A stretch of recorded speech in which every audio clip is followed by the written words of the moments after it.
episode number 100, discussing D23 and the Toy Box Summit. All this and more on the Inside Infinity podcast.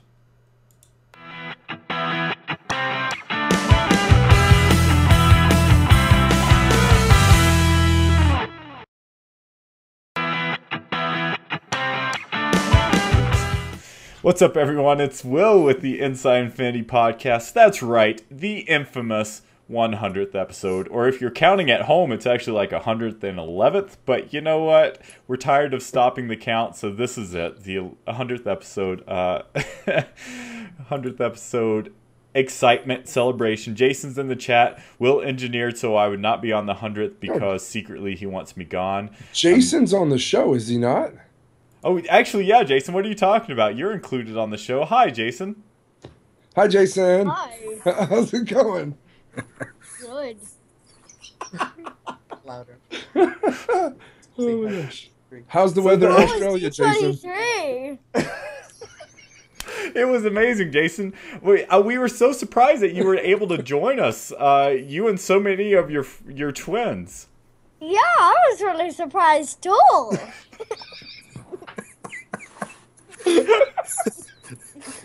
Oh my What do you have a response to that, other Jason? Oh my gosh. I really don't. Oh my god. Okay, so I saw We the derailed the Vegemite show so challenge, early. and I thought it was all right. all right. So for anyone who is listening to the audio version of this podcast, you're probably wondering what's going on. Steven C., the funny comedian he is, wanted to have Jason at the summit and at D23 with us in spirit, and so he printed out what some might say really handsome paper cutouts of Jason's face, and others would say, heartless, Creepy? coldless, dead-eyed, Demonic, creepy yeah. Jason pictures. Dead-eye versions. It's getting closer to the camera if you guys are watching this live. I have no control over this. Oh my Yes, goodness. thank you for letting us be a part of this. We brought a select number of lucky fans Jason masks so that he could be here, and we took many a picture with him. There were ride photos with his face. He was here in presence. He was. And honestly, in all sincerity, Jason reached out to me multiple times saying how much he really appreciated that because he felt very much included. So props to you, Steve C., for doing that so we could include Jason since he's all the way in Melbourne. Yeah, I got a I'm text. here right now. I got a text during the presentation, and all it said was "turn around, Steven." And I turn around and I see four of those in the back. I look back in the audience, I see four Jason faces. I just start cracking up laughing. And then Lila was nice enough to bring me my own Jason face to parade in the front row. Yeah, well, to relive the Did like situation. JV see it and start cracking up too? Well, Jose was doing Jose his did. That's right, Jose. He Yeah. started cracking up laughing when he saw me. Pirate Steve's on the front row, and in the back it's Will, Logan, Lila, and I with Pirate Steve faces. I'm texting Steve like crazy, turn around, turn around, turn around, and he's not turning around. So finally I have Lila walk over there and give him a mask, and he turns around and we all have them up, and it was pretty freaking hilarious. It was And then amazing. Lauren was like, what is going on? I want a picture, and it was funny. So it was really hilarious. And it's getting creepier by the moment that we have her on air. So thank you for letting us on again. Lila's absolute favorite thing, I'm convinced, at the event was running up to me with the Jason mask on just so I would jump in fear, and then she would just start dying of laughter. It was amazing. But I am Jason. I did not do that. No rehearsal. I didn't tell her No to rehearsal. twice. This is awesome. How it comes out. She's a natural comedian. All right, let's go around the horn and introduce everyone. For those that don't know us, hopefully you do. To my right is the one and only Logan Lanou wearing his really cool DITV shirt. How's it going, buddy? I actually got to sleep today, so I'm doing great. Good, good. This is your first day back, huh? Well, I got home yesterday morning about 9 or 10 by the time I got home, and I didn't get to sleep. My daughter did not let me, so yeah, I was exhausted by last I'm night. sorry to so. hear that, man. No, it's all right. It's being a parent. Well, you did awesome at the event, and I think that everyone out there who listens or watched your Periscopes would agree with that. So, I had glad to a have blast, man. It was Yeah, so it much was- fun periscoping. The I whole had thing company was- in line since people couldn't wake up in the morning or anything like that. This guy. And below you, the one and only, what are they calling you these days? Are you a master toy box builder? Is that the new kind of official name? Oh yeah, JV started calling us Toy Box Master Artist. So I put that on my resume when I got home, and yeah, I'm excited about that. Also, Well- two-time Toy Box Summit attendee and That's loser. right. And hoping to make it 3-time. Hoping to be a 3-time loser. So we'll see next year. But yeah, it was an amazing event. I had high expectations, and the expectations were blown away. And yeah, I can't wait to talk about it. It's gonna be a fun show. That's cool, man. Well, I actually didn't introduce you, so I apologize for that. So that recognizable voice is the one and only Pirate Steven. So I had a blast hanging out with you, man, and can't wait to hear your thoughts on the event. To your left, to your left, Jason and Jason, also known as Lila and Steven. How are you guys doing tonight? How you doing? I'm doing good. No, the Jason mask is gone. Just talk in No. regular voice. I'm We're- doing good. We're doing good. Thank you guys for having us on. Well, you're welcome. We had a blast hanging out with the two of you and going on rides together and just all around hanging out at the event. So where's Sarah? She's supposed to be on the show too. Sarah was supposed to be here, and that's why we have a full-time replacement. I don't know what the delay is. I believe she's on the way home, but this is Okay. not a bad replacement right here. The Not dog? at all. The dog. The dog is sleeping on the floor. I believe she's chewing on the bottom of Lila's chair. Oh, okay. As long as it's not chewing on Lila, then that's okay. So No. She also awesome, has- awesome. What? Thanks everyone who is joining us on this odd time, this odd evening of the show. We normally do it on Mondays, twitch.tv/Disney Infinity TV. But tonight, due to scheduling and due to getting back from the event, we're doing it on Wednesday. But still have a great turnout in there, one of the highest. So instead of going through the chat, we normally give shout outs through the chat. We appreciate everyone who is joining, but we have some other shout outs to mention tonight, and so we're just going to throw those out there. I'm sure I'm going to miss some people, so I did make sure to write up some notes, and then we're just going to give everyone an opportunity to do that. So first off, I want to give Evil Loss an awesome shout out. He did great selling or at his booth at D23. We all had a blast. Oh yeah, it's Steve. You're wearing one of his shirts. I am. And it unfortunately ruins a shtick that runs on this show is the Evilos versus Steve C joke. Unfortunately, now that joke has run its term. I don't know how else to No. talk crap about Evilos after he was so incredibly nice, sweet, and charming in real life. It makes it very difficult. I can try, but it's not going to come off as genuine. So I'm just going to shift that over to Logan because it's going to come off more naturally. But we did meet Evilos in person, and what an awesome guy. What a cool freaking stand he had. And based on what he said, I believe they had a really good turnout over there. They were sold out of most of his merch, and nothing but good things to say about this. But that's kind of all I have to say about meeting everybody out there. And I was there with Dan, the Pixar fan, and he had the same thing to say. He has like a man crush on everybody in our group. And if he's watching, I seriously doubt that he is right now. But he couldn't say anything negative at all, and I really tried to. I told him dark backstories about each of you, and he couldn't say anything. All of you guys are fantastic. So thank That's you guys for helping us and being around and making it such a good trip. It was a blast. Well, Dan was an absolute pleasure as well. Really really dug hanging out with him as well. So Someone says, Lila, do your Abe face. Do you remember your Abe face? Do it right now. Latin soul. Got your request awesome. made. That's awesome. There you go. Before we move on from Evilos, I've got to give you mad thanks for coming up. I know that wasn't easy, but given the team props and coming up on stage and saying nice things about us. And not gonna lie, man, I might have had a tear or two from that dusty stage. So that was really cool of you. Gotta give shout outs to Pixar posts in the chat. They were with us, I think, practically every Periscope, along with.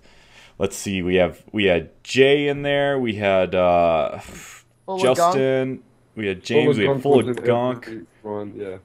Crystal Perry, even though Joe got to give mad shout out. Standing next to me, he was watching.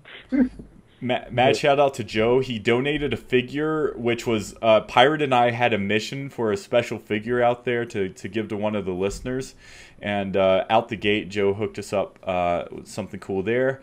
Got to give shout outs to all the outlets. Diz Kingdom. Shout out to Daniel from Infinity Codes. Got to say, James killed it, knocked it out of the park. Taylor, Sketchfox, really cool guy. Hung out with him a lot. Nigel Griffin, he recognized us from the panel, which was really kind of cool, and he was waiting in line for a figure. So shout out to him. John. John was awesome. John first recognized Steve C with his back turned, and simply by Steve's voice. I told Diliana this story last night, Steve, and she's like, oh my God. She's like, I could totally see Steve having a voice like that where you just recognize it out of a crowd. So that's such a negative comment. I swear to you, I can't see that as being a positive thing. Why?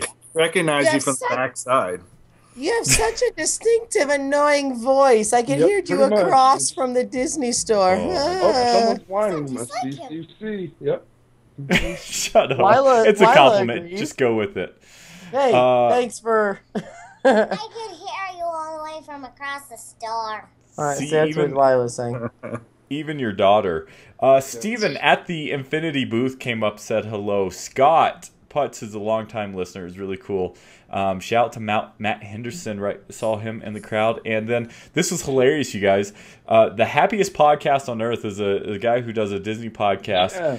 Logan and I met him in the elevator the second to last night, and we told him about a little bit of what we do. And that night he went and followed us and watched us in Periscope. So I'm sure I'm missing names. Please forgive me. I tried to make sure that I made it a note of who all I saw. We saw lots of people. Oh, also got to give mad shout-outs, of course, to all the Toy Box Master Builders, everyone that was there, a lot of which are in the chat. Tesla Blitz is in there. Their Daddy Twins. Who did I see? Saw Romulus a few minutes ago. Frank's in there. Logan, can you give a shout out to those people who are on my Facebook message thing now that helped us with the lines like 80 times? Yeah. So I have a little bit of a crew from the first time I went to Expo who we have like a line crew. Like we usually take turns holding spot in line. But it was Kristen, Frank, Audley. There's like 7 or 8 of us. I forget everyone's name. There really is. There's an awesome group of like 6 people that are the easiest people to talk to ever. They love everybody. They were easygoing. They helped us with the line stuff. So thank you guys. If any of you are listening, it's cool meeting you, and thank you very much. Coming up to us and going, "You're famous," and I'm like, "Oh yeah, oh I met Royce. Yep, sure did. Now I got it." Yeah, he was fun. And James from I Heart Infinity, I had never met him before, and he was really cool. I wrote California Screaming with him. That was fun.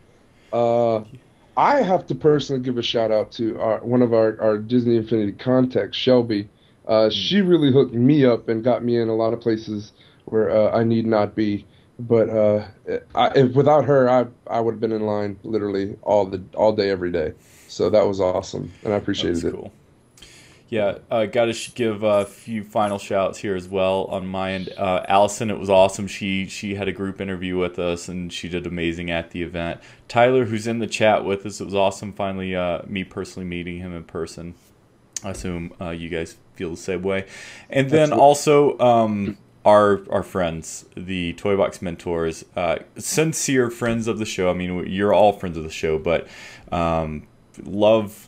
love those guys, and we got a really cool interview that was just kind of a panel with all of them, and it was just like friends getting together and having a chat. So I can't wait to roll with that either. Are you talking about our stuff from the media event we went to? No, that was really cool though too. That was cool too, man.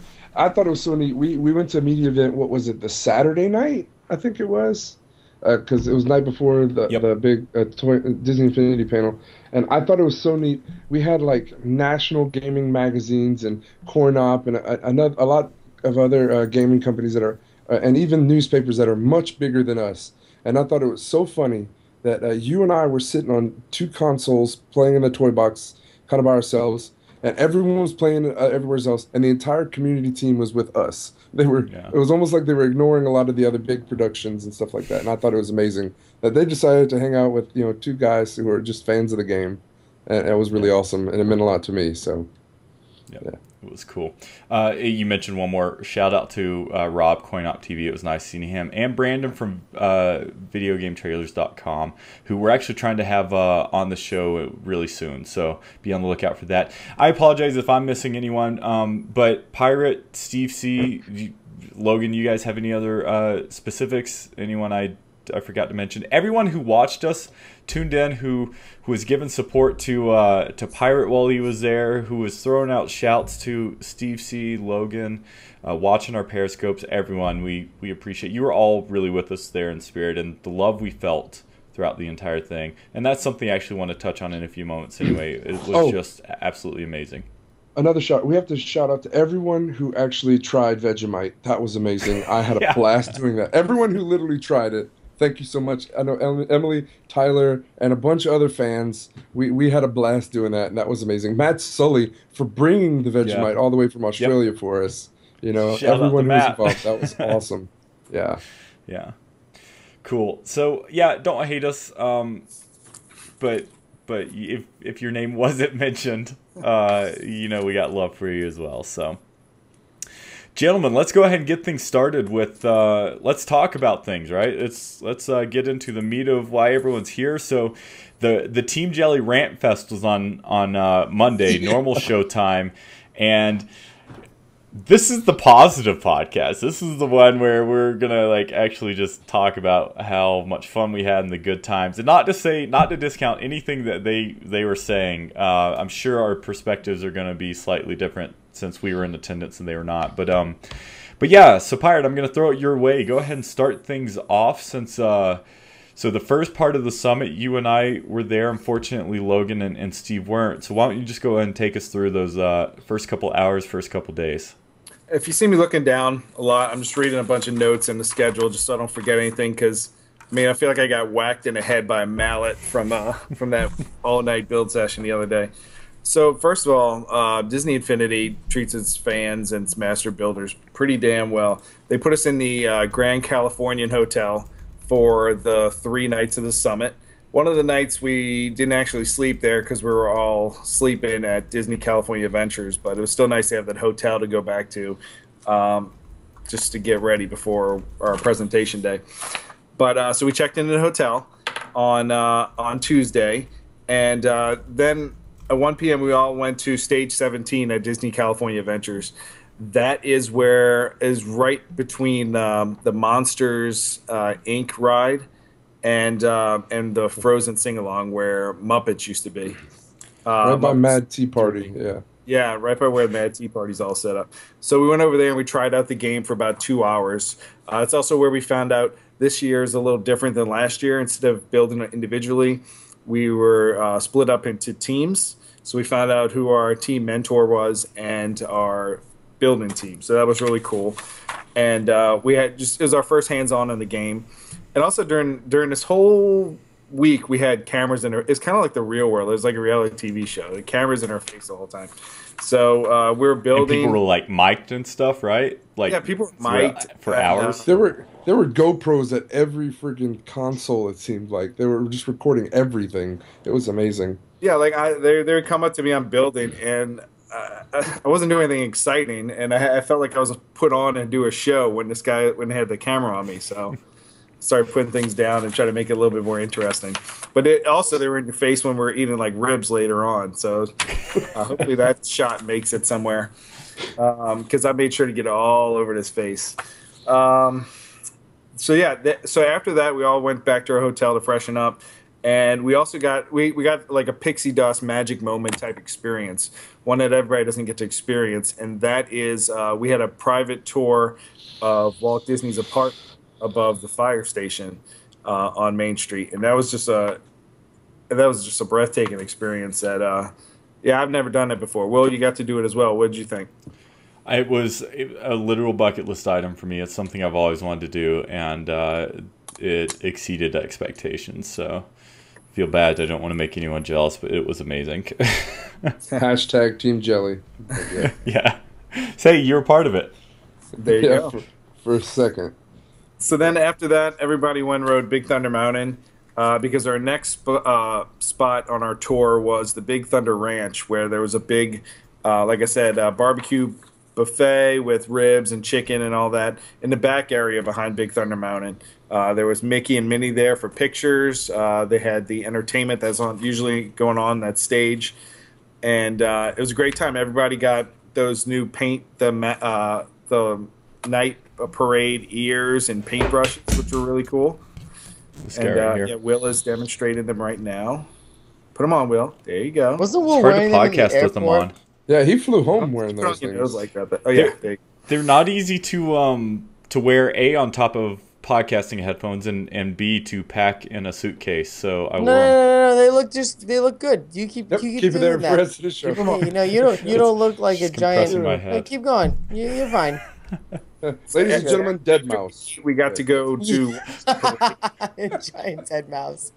We got to watch the fireworks. Keep doing it, Will. Cool thing about the paintbrush is you could literally just change the colors though on people's hats that were walking by. Mm-hmm. So everybody had a good time doing that, and we got to see the new fireworks show, which was awesome. And that was day one. Does that about cover everything, Will? Give you memories? Yeah, from I mean, day one? it was interesting. So one thing I wanted to mention that those that weren't there didn't get to see is JV in his most casual attire I've ever seen. He was wearing t-shirt and shorts, and I was like, yeah, this is like real life everyday JV. He and Blackburn gave a kind of a really cool welcome speech to everyone there, and also who was it? Was it Diz Explorer? Steve? Yeah, he got there and danced. It's funny. I saw on Twitter he had posted something like that awkward moment when you get a text from Allison that says you were supposed to give a speech 30 minutes ago. So he got there and did a great speech, and it was a great time. Yeah. So yeah, that's all you hit everything else, all the other big bullet points. Oh, we got VIP seats Went to Trader Sam's after that, which was our kind of like hangout for the week. It was good. It was loud. It was fun. So that's where we chilled. It's my favorite place in the parks. I've still never been. It was on my list of things to do while I was there, and I never went because Logan needed his beauty rest. You didn't have to stay unless you wanted to watch. Yeah, what are me you sleep. doing? Are you like whispering him sweet nothings so we can go to sleep, Will? Are you not a grown adult? You can't leave the man? all right, I while showed we're- up at his hotel at 5 a.m. and he was kind enough to move to a couch so that we could sleep for a few hours. You can't go to Trader Sam's at night? Grow up, man. Apparently. Since we're on the subject of Trader Sam's, I don't want to cover it too much, but I want to thank Lauren. After everyone left Sunday, Lauren and I actually made the trek all the way out to Trader Sam's. I did not get to get inside; they were at capacity, but I did get to have a piranha pool and a burger or two. So I had more burgers than I did piranha pools because I was hungry. But yeah, my wife said I was on the Expo diet because like I skipped so many meals because I was in line. And thanks for Will for bringing me one of those meals while I was in line. It's true. But it was just a sandwich. I didn't want to go overboard. Yeah. He didn't want to spoil me too much. Anyway, all right, day two. Day two. So day two was kind of like panel presentation day, which was really excited for both me and Will because I was on a panel for how to become a toy box artist with Lauren and Patrick, Papa Echo, and Sonic Photo, Noel. And that was one of my highlights for the week, was to be able to, now I can say I was on a panel, and that was a big surprise and pleasure and honor to be able to do that. And right after my panel was how to be do a Disney Infinity fan site. Yeah, panel. Who's on that? I don't know, some cool guy, I'm sure. No, man, you did awesome on your panel, though. You know, everyone got to see it live stream, but you're straight up natural and showman, and it was really cool having Papa Echo up there with you, because you know, you guys have quite the rapport, and that showed off on screen, as well as Noel and Lauren, yeah, up there too. I mean, you guys did a great job. So. Yeah, and you did a great job as well. You were up there with Stacy Says for Stacy Plays. Stacy Plays. Her Twitter was Stacy Says. So, and some guy from Twitch, John Carnage. You're Steve. You're saying this the same way that I thought it. Some girl from YouTube and some dude from Twitch, and that's literally what I took from it. No offense to them, but I could care less, because it was all about Will. Well, it was, I mean, and well, that's the chat room was all about Will. Every question in that room was for you. No one cared about the girl from YouTube or the Twitch guy. Everybody had a question for you. So that's a flattering statement. I know, because I watched the whole thing.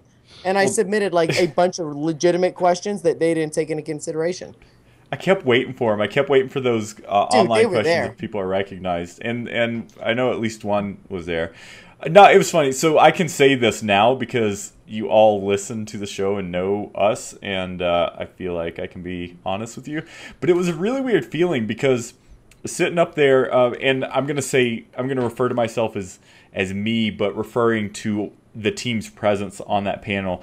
I felt like we simultaneously belonged and was a fish out of water, because we were the only Disney focused fan site up there, and these other two people are extremely successful in the areas in which they represent, and that's mostly a more universal presence of all types of video games, and then just Twitch as a company. But it was really kind of funny when I went back and watched the panel yesterday. I looked a lot more nervous than I felt. I didn't feel nervous. I was just uncomfortable, because that stupid table was like digging into my knees, and I couldn't get comfortable.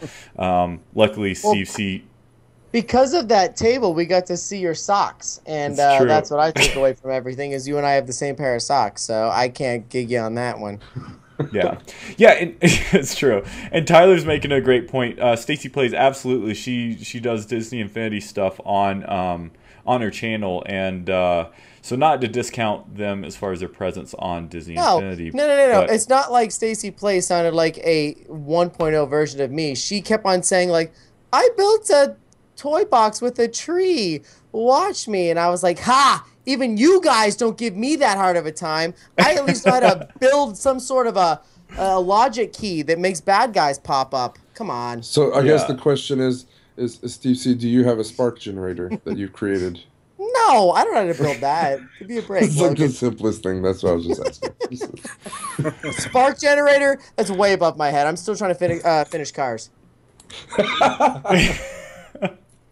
I don't know. It was just, I guess the point I'm trying to make is that it was awesome being up there on that stage with a more Disney Infinity focused, where I felt like we were all equally, it was all equally appropriate for all members of us being up there. But it was kind of cool being the one sole focus being Disney Infinity, and that's kind of all I was trying to say. So again, that was a great honor for the team, and so I'm extremely appreciative to have been up there. And as a fan, it was really cool watching you live on there. It was really, really cool.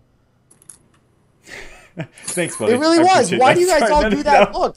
I was No, watching. Sarah Yeah, was distracted by watching in chat. school. She like used her break to watch you. Why are you guys laughing at me? It was I was awesome. sitting We on were a- texting I like, was sitting on an Will is airplane in on. Houston waiting to take off, and I actually No. got Why to are you finish guys the panel. downplaying? I was Piracy, laughing why'd at you the just make chat. that face? It was a cool thing to see him on there. On the floor. Come on. I was laughing at the nice chat. about me when I was up there. Yeah. It was. Oh, you shut up. I definitely did. And I submitted questions for you that also didn't get picked up. So, What kind of questions did you submit for Pirate? did I submit for Pirate? Once again, they were Media Mountcast centric. I wanted him to say the name of the show or me really badly, but I worded them very professionally for both of you. And that guy did not pick them. The guy who had his one sleeve rolled up like really high. What's that guy's name? He's in the chat He's room. in the chat, bro. You might want to watch what you say. I'm just saying I liked him. He was a cool guy. I don't know who he is. I just know that one sleeve was rolled up a lot higher than the other, and he didn't pick any of my questions. That's awesome. Oh man. It was cool. Stacey did give I me a didn't shout. say anything bad about him, just to clear this up, because, Will, you always think I start crap. I'm just saying we pick any of my questions, and I had been asking questions for like 8 hours straight. This is what's leave and Sarah to come into place, and she can clean up my mess. So day 3, what happened on day 3? Stay there. Well, I was gonna give Stacey. Stacey gave me a shout out because she did one of my. That was. book. Dude, I was watching yesterday, and I wanted to text you to say that was so cool. She straight up gave you an awesome shout out about what was your Pirates box? No, she did my Jungle Book box. Oh, your Jungle Book, that's right. Which is really cool. And she's gonna build an Oliver and Company toy box, and I'm gonna see if I can help her out with that. See, I like Stacey's Play stuff because I can totally relate to her because her building is very similar to my building. She's like, I like things to make sense, and I'm like, yes, you like Disney stuff, and that's how I build. So, I Well, will. now we get Sarah. Hey Sarah, Good how's it Sarah. going? It's me. hi. I took Steve's place. You did it only because Logan and Pirate have a way of convincing Steve that he did something wrong, and then he just like pulls the ejection handle. It's probably a good thing for everyone. Yep, probably so. So then after the panels, we went to lunch at the Golden Vine Winery at Disney California Adventure, which was really good. Had some good steak and chicken again. And then Is that where we ate like a? it was pretty much the same catering for the other day. Yeah. So then we went back to stage 17, and at 2 p.m. we started our competition where we had to build something from inspired by Star Tours. They picked 5 different planets that you visit. So each person had to go up there with their team name and then draw a planet from the bucket. And that was a good way to find out what your team was building. So my team had Death Star, and I had a little bit of a problem with because it's neither a planet nor a moon. But it can blow It's a up. space station. The size of a. All right, shut up. So You're like Pirate's like, I'm not the one that chose the planets. Yeah, no. I know. You could stay there as late as you want. You just had to. You had to be done by 8 o'clock the next day. You had to be submitted. And you started at that what? Was It your was challenge. It was 2 o'clock. You said. What happened? You started building officially at around 2, right? Yeah, 2 p.m. And I'm trying to think if it was 6 o'clock or 8 o'clock, but I know that I was done at 6 o'clock, and we had to check out of our hotel because we were being moved to a different hotel for D23 Expo. But it was a late night. Everybody stayed the entire night. Last year, everybody didn't do that. People died off and went to their hotel room eventually through the night. But everybody stayed, which was great, and we had a lot of fun. Olaf came to visit. I got to see Olaf. I was there by that point. That was cool. That was awesome. Yeah. I walked in. I'm like, hey, look, it's Olaf. And it was cool. Like Patrick would Papa Echo just yelled out, "Hey guys, who wants to go ride Monsters Inc?" So we all took a break and went and rode a ride in the middle of this building, and then we went out and hung out at Mad Tea Party for a little bit just to take a break with it with all this because it was right there. And then we went back to building the rest of the night. and they were really nice. They gave us 60th anniversary pillows and blankets just in case any of us needed to take a nap. And there's a really cool group picture with everybody using the pillow and the blanket, which I liked. This year they took a lot of group pictures. Last year there was only one, and I don't even know if everybody's in it, but they did a better job, I think, of making sure that those memories were captured. It was really cool that it's at Disneyland, by the way. I have to ask you, you've been to both of them, and as a builder building both of them, which environment do you think it was easier to build in? Like, I mean, I know there's a high stress environment because you only have 18 hours or so, but which did you prefer? I mean, well, so last year it was very intimate. It was just the artist, and it was a pretty big deal. And I thought that I would like that, to be honest, when we found out it was going to be at the big Disneyland event. But it was so cool to have that audience there, and just to feed off of everybody that was also hanging out with us. And I totally prefer this year better after experiencing it. Pixar post in the chat, Steve is asking how the builders felt this year working in teams compared to last year. It was a little different because we didn't really get to pick our teams. They just in collaborating with somebody in a toy box, you really have to gel with that person and be on the same page. But I think in the end, everybody worked well with the teams that they had. Yeah. Cool. I mean, they had teams of 3, teams of 4, teams of 5 with a dog. I mean, it was just different teams mixed up. So I must say, as a fan, I kind of preferred it. Like, it was nice, to see multiple people working on one box versus there was so many different boxes last year, and it was hard to keep up like what box we're on and what was the subject matter of this one. So yeah, you definitely, when you're working solo, there's a lot more work you have to put into it just to make each one of us on my team would just build a separate little section focused on a section. And I think that's what most other teams did as well. It's a lot less pressure. You want to put out a really good product at the end of the night, and I think all the teams did an excellent job of that. Absolutely. Yeah, one question I had for you, Steve, kind of touching on that is, to me, the toy boxes were a lot more fleshed out this year. Do you think, and it could be a combination of these two things, but do you think it's because you worked in teams and so you could focus on single aspects of each toy boxes, or was it that the tools this year are easier to work with, or is it kind of a little bit of both? I think the people there had a lot more practice throughout the year of building, and we were accustomed to 2.0 and kind of mastered that. So yeah, I think because I mean there was so many. Maybe I don't know the exact number of how many featured toy boxes among the entire group, but there was pretty much represented most of the toy boxes that were featured this year. So cool. I just think it was a lot of practice and getting good at this thing. So that's why they were more fleshed out this year. Awesome. There are lots of great questions in the chat. Did the teams feel like doing only Did they like doing only Star Wars, or did they kind of wish they could do something else? Here's the thing with the teams. Almost every one of them will tell you that before they got to the event, they might have had an idea of what they would build. I personally had an idea that I was going to do, but once I figured out it was going to be teams, I had to drop what I wanted to do, and everybody had dropped what they wanted to do to come up with a unified idea of what they were going to build. Gotcha. Cool. So the funny part was the whole time of the event, I'm like just tweeting exhausted pictures, and JV sends me a direct message around 2:30, and he's just like, "Wake up!" I'm like, "Yeah, we're all awake." And he said he was going to try to sneak over there to visit us. And then his next text said, "Yeah, you know what? There's a 150% chance that's not going to happen."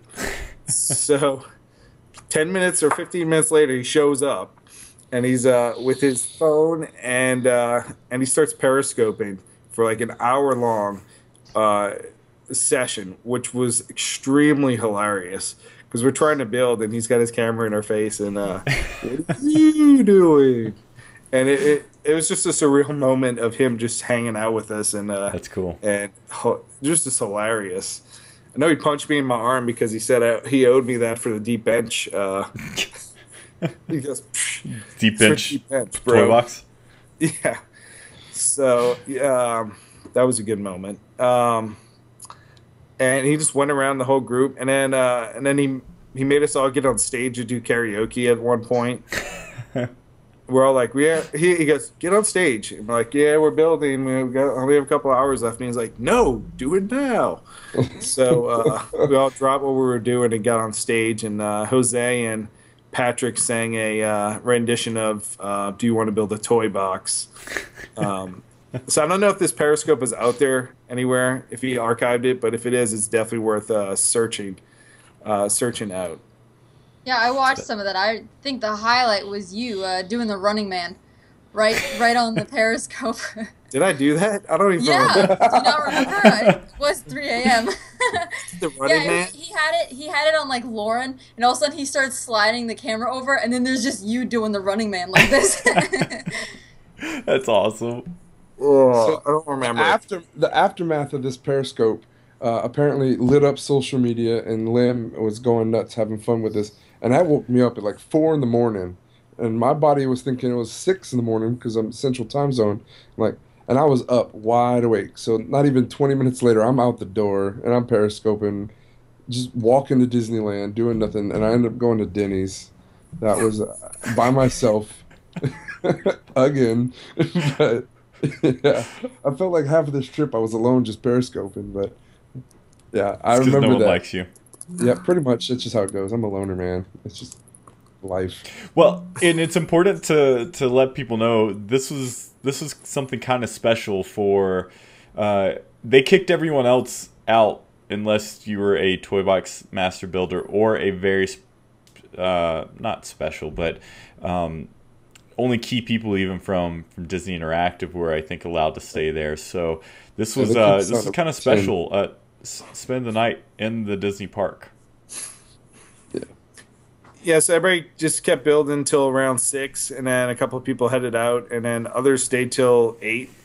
And yeah, everybody got their job done, which was great. And then we checked out of the hotel and made it back in little time after that, made it back to the Stage 17 to do our showcase of the toy box, which had the live audience again, which was awesome. And Steve Carlin was there, and Logan, and everybody.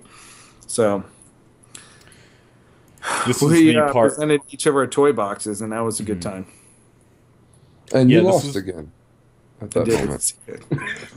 The Susan Lucci of Toy Box Summits. This is the part where they did invite everyone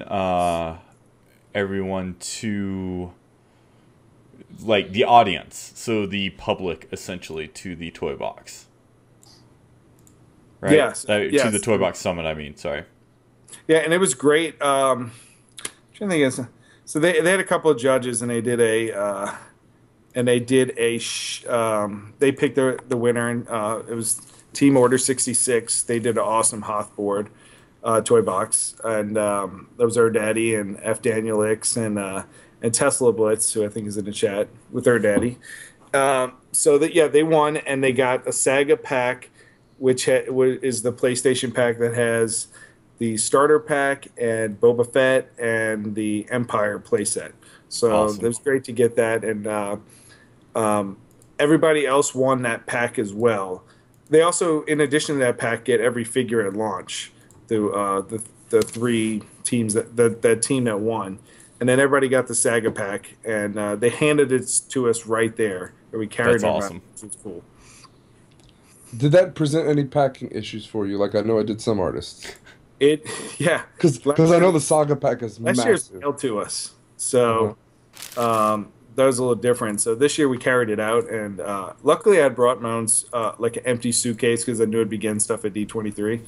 So I just pretty much unboxed my Saga pack in my hotel room, which is just really the starter pack and then the individual pack for Boba Fett and the playset. And I just threw that in the bag, and everything made it home safely. So that was great. Nice. I saw a couple people lost lightsabers and stuff and had some issues with their figures, but yeah. Yeah. So, so Pirate, I know you're kind of on somewhat of an embargo, along with the other master builders, but someone in the chat is asking how the game is. You did get extensive hands-on time at the event. Have we elevated them really from toy box artists to master builders? This seems like you walked off. giant leap, man. I don't know. I don't know if they're worthy of master builders. This is kind of a leap, dude. Look at his face. Look at Pyre right now. He's enjoying it. I don't know if I approve of that leap. Not quite master. He's soaking it in right now. Keep on doing it. Absorb it. Oh, yeah. He's not even going to dignify warranted. that. It's definitely warranted. And also we also got the news at that point that we were on this new creative advisory board, the 20 artists, and it's going to be a quarterly meeting. The first one being right after that summit was over, and the first order of business was, as a group, we would select the first ever artist choice figure in for Disney Infinity, which was really cool. And I know that's what Jason Haynes is most jelly about. But he should not be jelly if he was at the parks with us when two fans oh man were attached here. What were their names? It was Will, and I want to say his name was Taylor. So two really cool guys. They're these kids that listen to the show, but they really wanted to know what that figure was, and they grilled Pirate for hours. Hours. Literally followed him around for at least 2 hours, and it was amazing to watch every last second of it. Pirate, you didn't budge. I have to ask one question about the selection process. I know you really don't want to go into much detail, and I respect that, but can you describe that process in one word as best you can? About 8 words, because I don't respect it. Go ahead. Tell us about it. I don't know many buzzwords for one words. It was unbelievable or magical, because it's something that you don't expect to ever do, to have that kind of influence on the game like that. Yeah. So it was whatever we picked. Like if we would have picked like Little Toot, Tugboat, that would have been in the game. So everybody just shouted out a name and they put it on a board, and we voted from there. There's a lot of names, like probably every name you could possibly want was on that board. It just had to be narrowed down. Was Kronk on that board? Yeah, I specifically shouted out Kronk for you. Thank you, Steve. It got no votes, but it's the board. Not even from you. I know the character I want the most got 1 vote, so at least he got 1 vote for me. So that's good. Well, he didn't get picked, so why don't you tell everyone? It was Genie. I know he only got 1 vote, but yeah, he was on the board. That's good. It's one more than Kronk. And then they announced it on Sunday, which is Peter Pan. Yep. And we didn't know, like after we came out of the meeting, we were pretty sure that we made a choice that people would be happy with, but we were very interested to see what afterwards the reaction, what it was going to be. Yep. I'd imagine so. I want to pause for a moment here and just explain to people how big of a deal this is. There's only one game. I'm sure there's more games, but there's only one game that I know of that has a community council like this, and that is a massively multiplayer online game called EVE Online, and it makes a lot of sense in that game because that game is very player driven and political. I mean, the game literally is political. I think it's even more of a big deal that Disney Infinity or Disney Interactive did that for the Toy Box artists, because what your first decision was one based on kind of a fan representation, a kind of speaking for the community as a whole to hopefully support a fan favorite figure.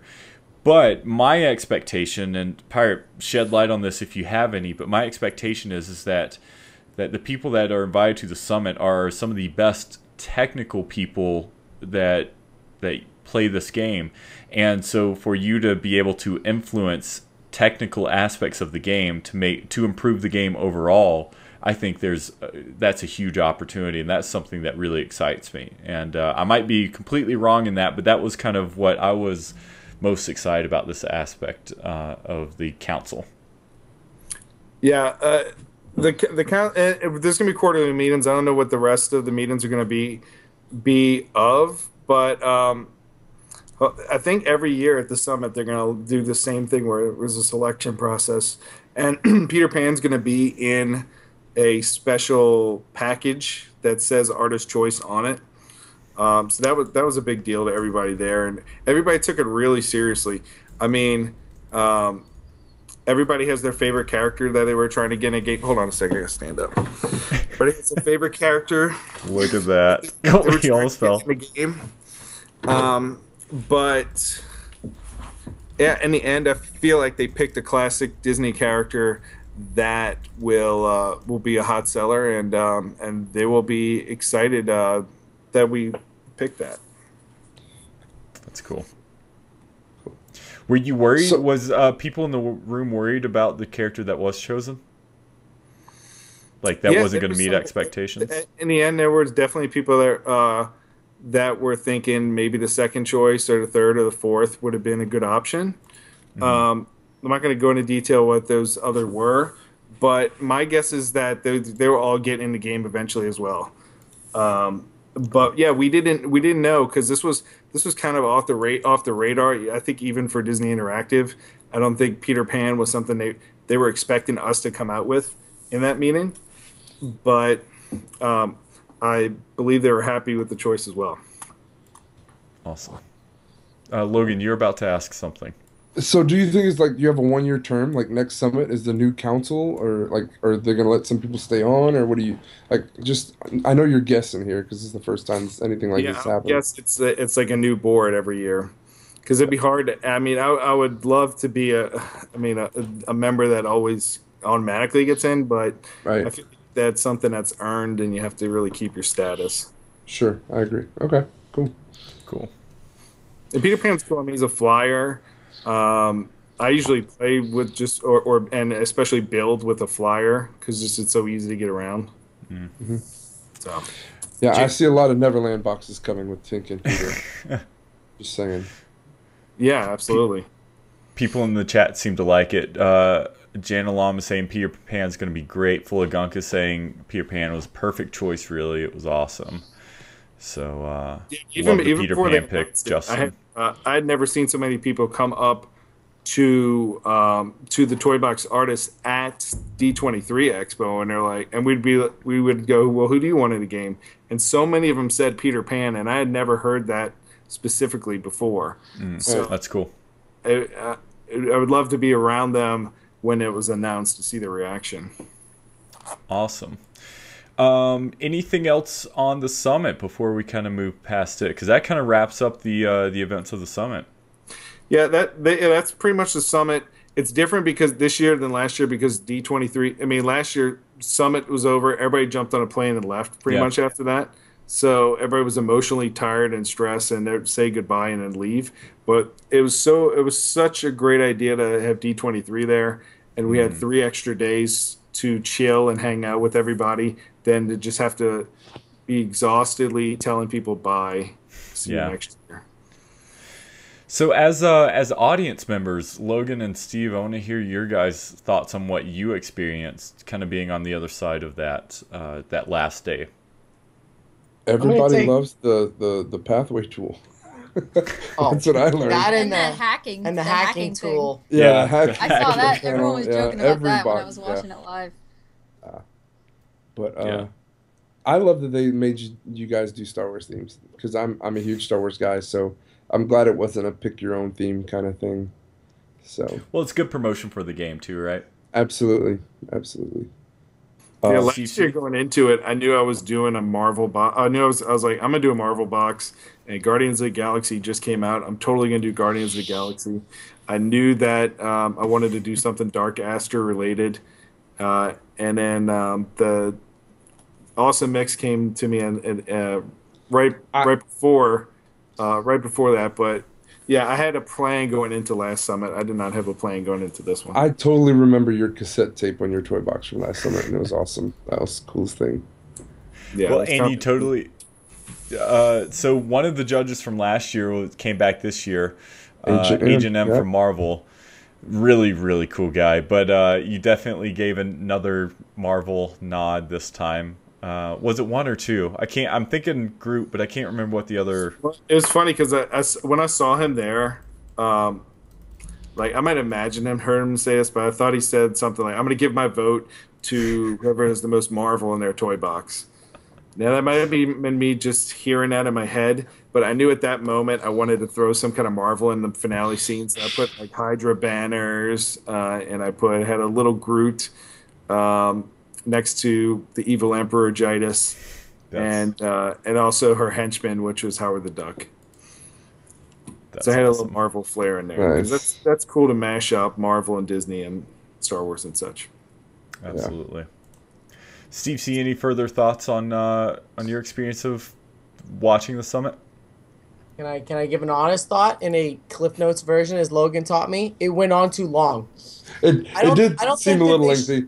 I don't think they should have showed everybody's toy box from beginning to end. It was very long, and sometimes there were glitches, and sometimes it took forever for people to platform. I think they should have just showed like a 20-minute version or even a 10-minute version of each person's thing, sort of a hyper version of what was going on, because it really took forever. And there was a lot of times where you could see Johnny V trying to speed it up by making things funny and going on. And just trying to hype the crowd, yeah. He was really trying to hype the crowd. It was a lot of fun being there. I just think that maybe next time, give everybody a 10-minute, thing, whatever. You can see each box in 10 minutes. It's not a big deal. I agree. It was a little lengthy, but it wasn't nearly as lengthy as I remember last year being.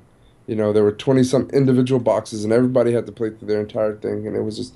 but the only, I guess, I don't want to say criticism, but I guess it is. The only thing is, as a viewer, who was in the audience, we didn't get let in till like 2 minutes before showtime, and they were rushing us to our seats and everything like that. Yep. There's no time for us to get excited. It was like, boom, sit down. All right, smile, cameras, let's go. And it was, I wouldn't have minded a little hype before, because I was coming in, from standing outside in the sun for hours waiting to get in the door. But that was just me. I mean, the only time I remember the crowd really being into it was whenever, Pirate, when you were fighting Darth Vader, and right when you finished him off, that was the only time people were like, "Oh no, you're gonna die, you're gonna," that was the only time I remember the crowd. Because at that point, like, each team I believe had a 20-minute block to present, because they had a countdown clock that was right next to that monitor that I was watching when I was playing. But however, when the controller was handed to me, that thing had already expired. So I knew I had to get my point in fast and pump people up. So that was my job at the end. In the end, yeah. Cool. The only thing I wanted to say before we move topics is that my experience compared to this year as a member of the media, first off, more Infinity people were there this year, which I thought was a great thing as far as media was concerned.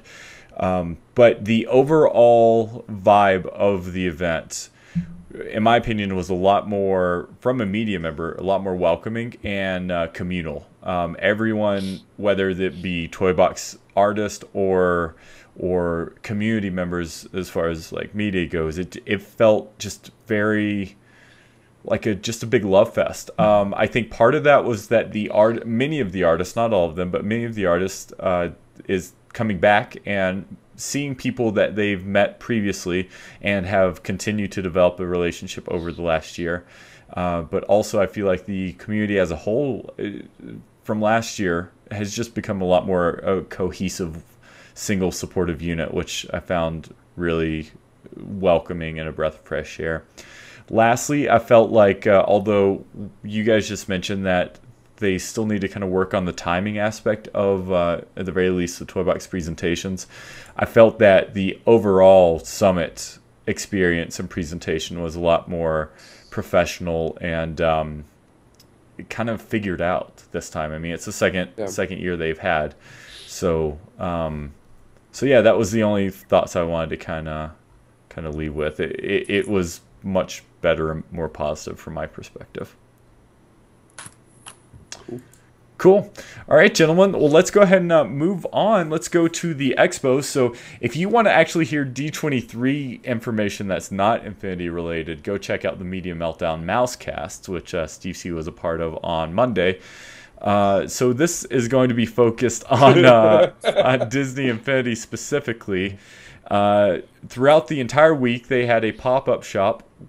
We can talk about it, but I also want to mention the INGames competition continued, and the one and only Sarah Minuto was in that competition, and give her mad props because you did awesome. Latin Soul in the chat was even giving you a shout out saying you did great too. So tell us about the INGames competition, Sarah. It was a really, really long day of standing and walking upstairs and going back downstairs and then finding out I have to go back upstairs and change my shirt and then back downstairs and then finding out I have to go back upstairs because I have to wait and I'm in the wrong group. So, yeah, I mean, it was really fun, but it was kind of hectic, and it was kind of cool to see sort of behind the scenes of what Disney Channel does, you know. So I talked to, I mean, when I got down there after I changed my shirt, because it had Media Meltdown logo on it, and apparently that was not allowed. Apparently they're not big fans of Media Meltdown Mousecast. Sorry, Steve. But I had a change. Had it been a DITV shirt, maybe. No, because it had a patch on it.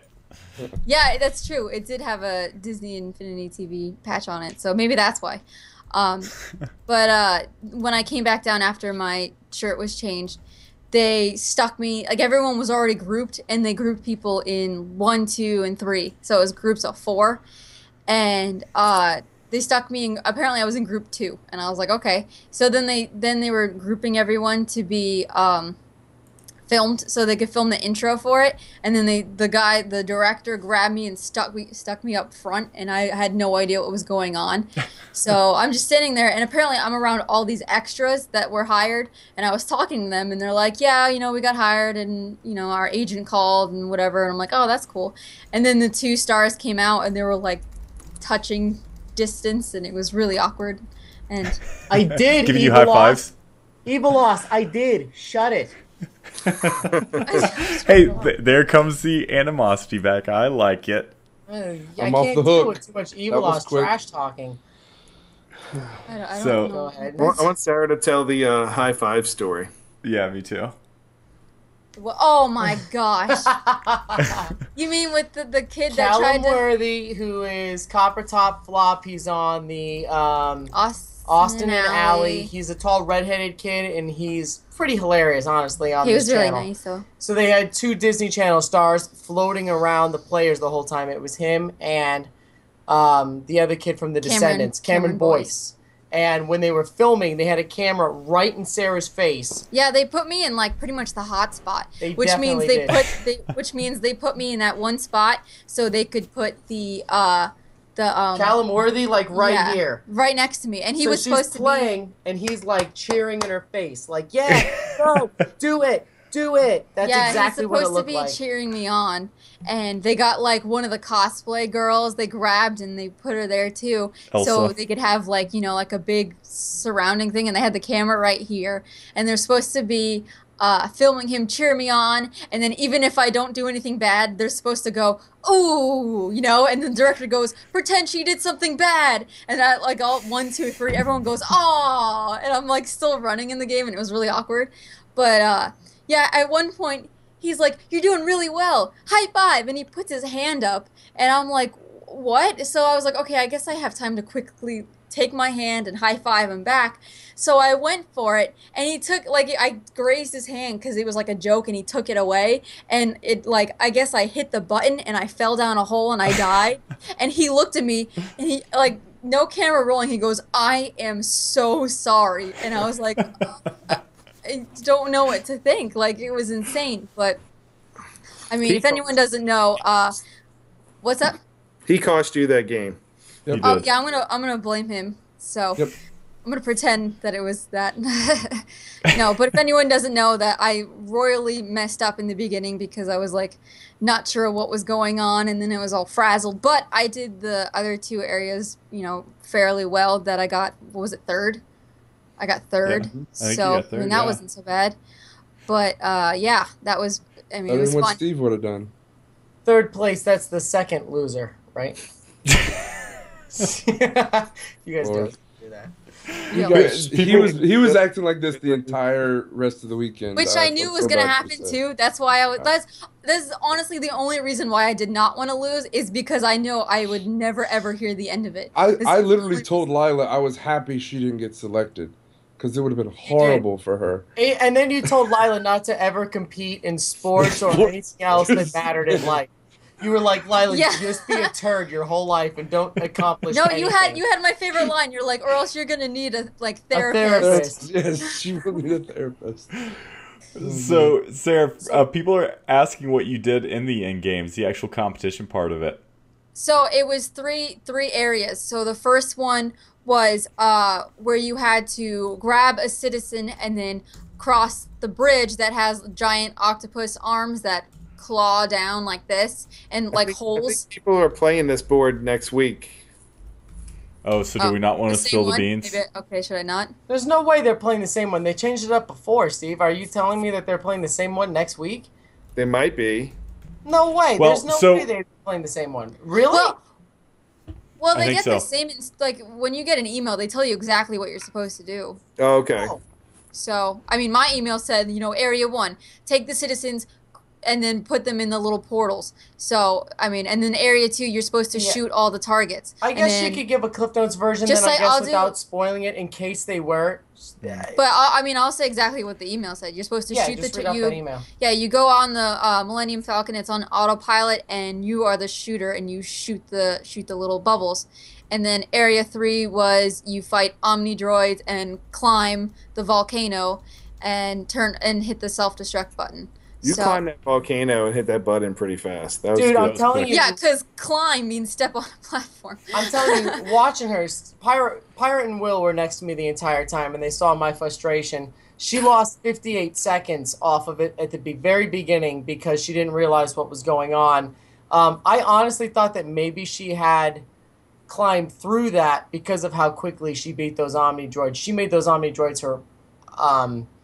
she beat them That really word, well, yeah. and she killed that level and made it look Yeah. very easy. Still was not enough for that 58 seconds that she lost. Trying to Yeah, figure that's out the because first I part of the raced game, through that second part. when and the third average part. completion was 4 minutes. You can't Average. You can't win with because the average winner was like 420, right? 420 and It was 440. 4 something. So 430, you 428, can't I lose thought, a minute yeah. on something like that. But she definitely killed that last section. And Yeah, this I all raced through happened, the last what, two- Saturday morning, right? I'm just trying to get the timeline right in my head. It was. Yeah. What time was it? It was. It was Saturday. Check-in was at 7. Check-in Yeah. was at 7, so we had to leave at 6:30 to walk over to the Hilton, and then once everyone was rounded up, they walked over there and they kind of told us, and we had to sit for a really long time, and they didn't really start filming until like what time? Like 10. Yeah, probably. Like around- 10. Yeah. And then we didn't completely stop, the games and everything, and we weren't actually released until 1:30 or 2. Yeah, let's Maybe just read off. 2:30? So Evilos brought up a point that I wanted he to said he bring was up here changing it. too. Yeah. Evilos said in the first INGames, everyone was allowed to watch and learn, which is such an advantage because if you're I watching definitely Sarah's would've- thing from a background, we all knew what she was doing. She didn't know what she was doing, but we all saw what she was missing. If you had watched the other groups fail, you'd have it done a minute and a half faster. Now, in this time, they didn't do that. Everyone had to hide except there were 3 groups of people competing. Sarah was in group 3, so all those other groups had to stay back, except they figured since it was group 3, everyone could come down. So when she was doing hers, there was a team, a group, a swarm of people around her.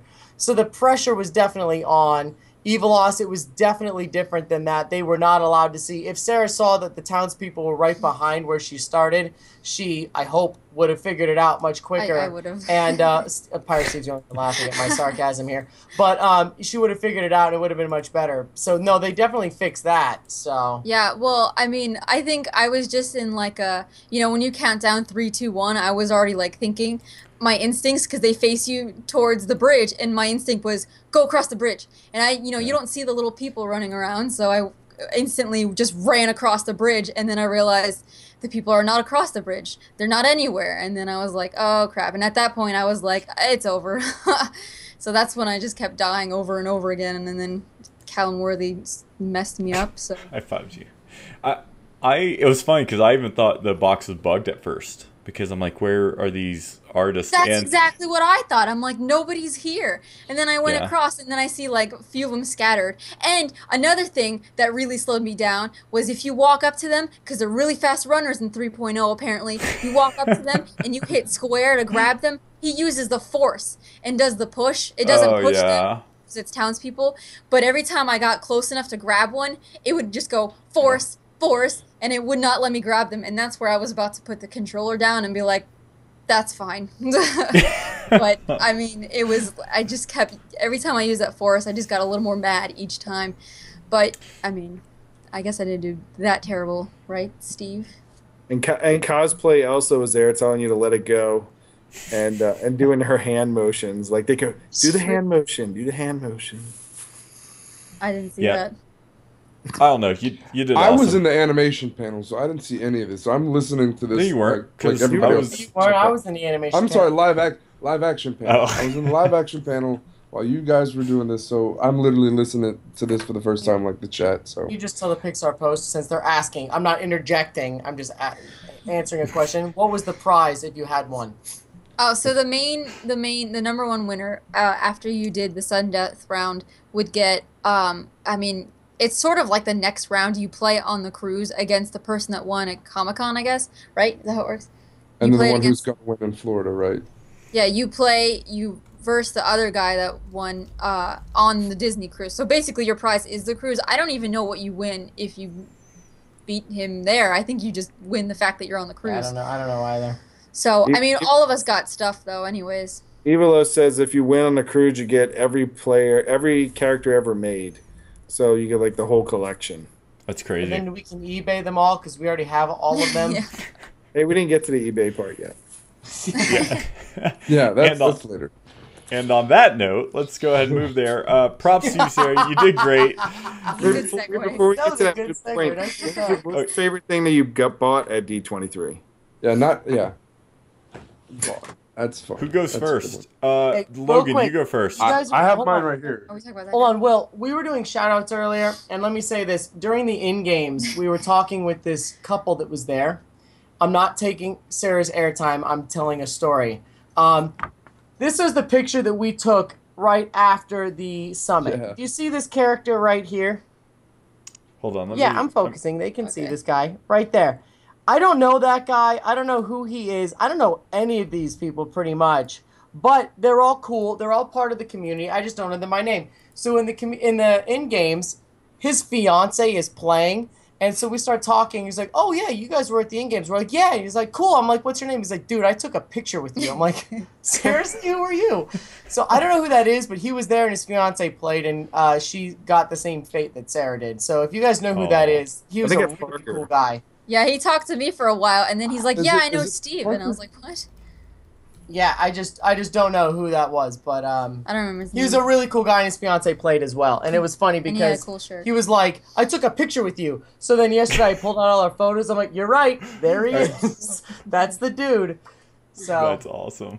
Do you want me to do you want me to make a shot where you can see it a little bit better? no, who cares? Okay.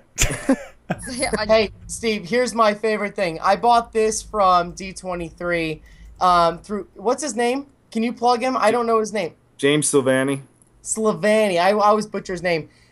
He was doing commissions in advance, and I asked for a Jessica Rabbit Rocketeer commission mashup, and this is what he did, and I am more than pleased. It's fantastic, and I am very excited. So that was my favorite thing that I bought from the whole thing. Yeah, my thing is very similar too. I mean, after hearing about how great of experience your last commission was, it inspired me to get one of my own.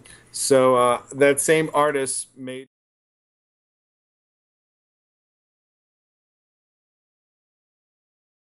Sorry, I changed the shot. So your last artist, what? So this artist is known for the Darkwing Duck comics. So I wanted to get something Darkwing Duck. So I'll see if we can see this. It might be a little glare. Here, I'm changing the picture so people can see it a little bit better. Almost there and almost ready. All right, there you go. Turn this off. Okay. All right. So he made me this this Darkwing Duck custom commission drawing, which is absolutely beautiful. It is awesome.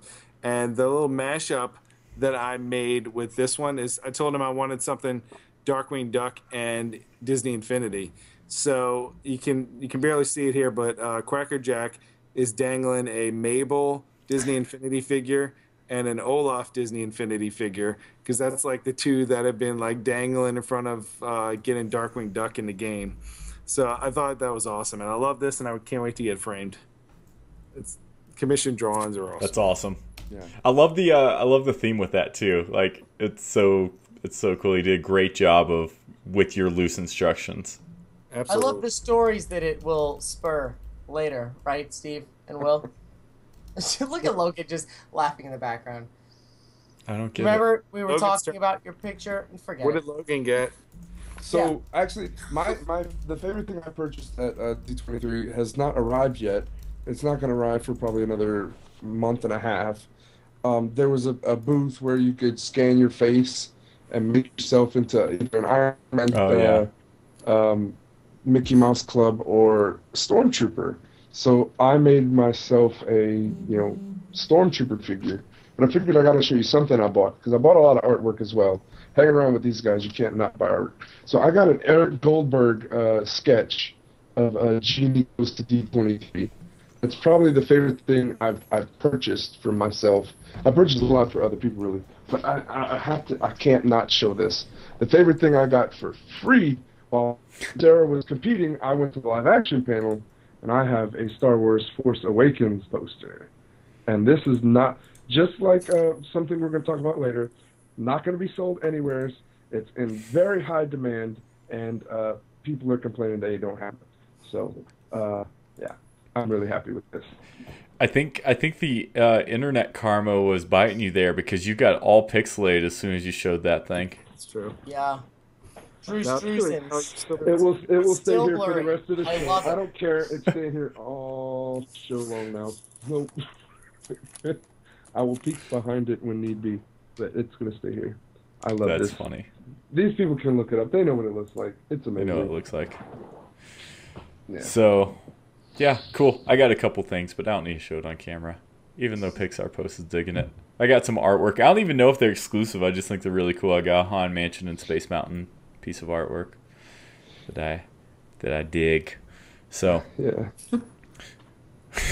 sorry. All right, now can we segue to the thing that everyone is? All right. Yeah, let's just tackle this. The next D23 event that was Infinity focused was the Disney Interactive panel. Mad love to everyone who was digging our Periscopes, both pre that panel and then live panel. I want to throw it out right now. We have Periscope is limited in technical ability, and ironically, the VIP seats, which were the special guests like Sarah and Steve, as well as the Toy Box Master Builders, as in Pirate and the others, is much further than the general public, and it's also where the media sat. So we apologize that things are out of focus. We did the best we could, but yeah. Anyway, I just wanted to throw that out there because I guess Lim was getting mad hate on our Twitch rebroadcast. But anyway, so the Disney Interactive panel was huge. Logan and I were at the media event prior to the panel, so our media event was the evening before the panel, and we overheard people talking about the theater held about 8,000 people, I think, and they were expecting half of that, 5,000 people maybe, more than more than 2 years ago, but not full. That theater was pretty full. Yeah. 2 years ago, the arena wasn't even half full, and the arena only seats 5,000, I think. If I'm remembering right, Pirate, you were with me. I mean, Sunday is usually the less crowded day anyway, and back then, no one knew about Disney Infinity and the other games that were being presented. Last time was Fantasia Unplugged, and that's not Fantasia Unplugged. I haven't played it. I've seen it. It looks like a really cool game, but it's no It's Kingdom fun. Hearts or Battlefront. Yeah. And then they also showed off the animation app or whatever it was. I think that's what they showed at that panel. Yeah. But yeah, no, Kingdom Hearts, Battlefront, and Disney Infinity were definitely much bigger hitters this time around. And honestly, out of all the panels, and I saw pretty much every major panel there, I must say, not just Disney Interactive, but Disney Infinity themselves, I think had one of the best, well put together presentations throughout the entire show. I think animation was probably Walt Disney Animation was probably the only the one right underneath it for me. But yeah. It was crazy fan response. And although Kingdom Hearts was extremely well received, there's lots of people in the audience that were cheering for that. I think that the majority of the people there were there for Disney Infinity. I think a portion of that majority was there for the wrong reason, but regardless, I think that they were there for the Infinity panel. So let's just jump right into the Infinity section on that. Guys, I need your help in remembering the order. I remember all of the events, but I can't really remember the order of the Infinity stuff. Did they out the gate, they discussed the summit and the Toy Box Artist Choice Award, right? Yeah, it showed kind of a highlight reel of the summit. I remember that right at the beginning. Oh, yeah, that's right. That was really cool. That was a quick turnaround. Yeah. And then they talked about Peter Pan, and I can't remember, Logan. Did people in the audience cheer? Was there any audience indication? Pirate, you're shaking your head, yeah? Yeah, there was definitely applause. There was no boos or anything like that. That's what you're getting at, but yeah. Yeah, they're excited to see a classic character. Because if you look at all the characters that are in the game, if you take out the Fab Five, Tinkerbell and Peter Pan are the latest, 1953 for those two characters. And then after that, it's Aladdin, which is like 1990s. 90s. So there's a big gap there for classic characters. So yeah, everybody liked that one. And then they also announced Spot, which is from The Good Dinosaur, and they're gonna be a 4-pack of Power Disc that are gonna be mountable dinosaurs from that. Arlo and the T-Rexes, right? Is what they were. Yeah, 3 T-Rexes, and an Arlo, and then they announced the 2 main characters from Zootopia are going to be characters in the Judy Hopps, and I forget what the fox's name was. Nick Wilde. Nick Wilde, yeah. Which, to be honest, I didn't see much about that on before I went to the summit, but the animation panel had some really great Zootopia previews. So I do want to say I leaned back and looked at the Periscope Will had running at that time, and there were a lot of comments just using the word lame. I mean, I don't know what fans were kind of expecting, but I mean, we all know that Disney Infinity tends to put current characters in the game, so you'd have to think at least 2 out of the 3 would have been current characters. So I mean, yeah, it's slightly disappointing that there wasn't classic characters like Pirate was saying, but it's kind of par for the course, and people should expect that for now. Well, I mentioned this in my Periscope while I was waiting at the airport. I think the problem was it was not one that Disney created. It's one that fans themselves created, and that it was acknowledged that these new figures announced, were going to be Disney original characters. I think people read that as Disney classic characters, and those are 2 very different categorizations. And all Disney originals means, in the eyes of Disney, at least up to this point, is that they are Disney characters without a playset. If you look at the Pixar, well,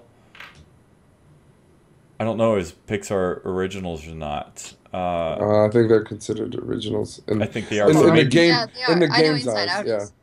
Okay, so in that case, the actual categorization is basically things that aren't Star Wars or Marvel, right? That are Disney characters. Pretty much. Yeah. So even the Pixar characters, and so people were reading Disney originals and thinking Disney classic, but that's not what they were. So I think that's what upset a lot of people.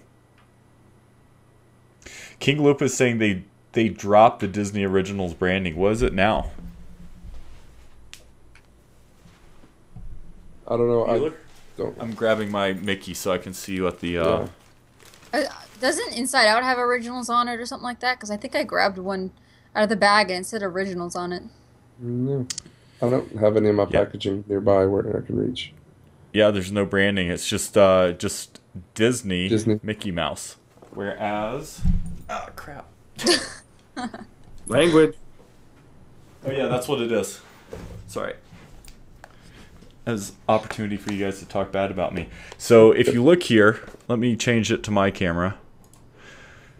So here's. So this is a Star Wars. It says at the bottom, it says Star Wars Darth Vader. And if you compare that to Mickey, we have Disney. Yeah, Disney Mickey Mouse. So yeah. Anyway, that's that. I don't. Either way, it's a Disney property. You know, Yeah. I don't have an Inside Out character in front of me to see if it says Disney or Pixar on the front of the box. But Steve, do you have one near you? They're downstairs. I can go grab them if you want me to. No, that's all right. What about Krellin? Do you have one near you? An original? There, Steve? like No, a a Pixar Inside character. Out. Yeah. It's Inside Out. Steve, did you know about Spot when the summit was going on, or no? You found out all at the same time? No, I found out all at the same time. I figured they were gonna release something from that because we had seen, I guess, spoilers of Arlo, but I wasn't expecting him. But that figure is so detailed. It looks like an expensive figurine. So it says Disney Pixar on it. Okay. Does it say? Okay. Yeah. Disney All right. Pixar. Okay. Cool. Close that Interesting. up. Yeah. So one thing. So those are the new figures. You guys have anything else you want to say about that? I am loving Spot. I was not a fan of after I left the animation panel, just because, like Steve C, I'm on the fence regarding Good Dinosaur. So putting him in the game, first off, he's non-verbal character and stuff like that. So he's supposed to represent like a dog-like figure. So I was very not taken aback, but intrigued or questioning the fact. But that sculpt, man, when I saw the figure when we left that panel, the sculpt is amazing, absolutely amazing. I guess they accidentally brought Spot out. I was talking to Daniel from Disney Infinity Codes, and he had to pull his video that he shot because they accidentally put Spot out on the show floor. But whenever, like last Expo, whenever they announced the Sorcerer Mickey, whenever we got out of the panel, Sorcerer Mickey was at all of the. Well, I mean, they gave us a Sorcerer Mickey at that, but Sorcerer Mickey was out at the consoles and stuff. So I thought that's what they were just trying to do, the same thing, you know. I didn't think twice about it either. I agree with you, though. The physical character himself, instantaneously, I fell in love with him once I saw him in person. You're shaking your head, Pirate? Yeah, the character, the figure, like I said, looks like a Walt Disney Classic Collection type archive figure. And I got to see him like kind of running around on all fours. And then somebody was using him in Bing Bong's wagon. And that was a cool mashup there. So it was fun. I know Pixar Post will dig that one. Yep. And they're commenting on it.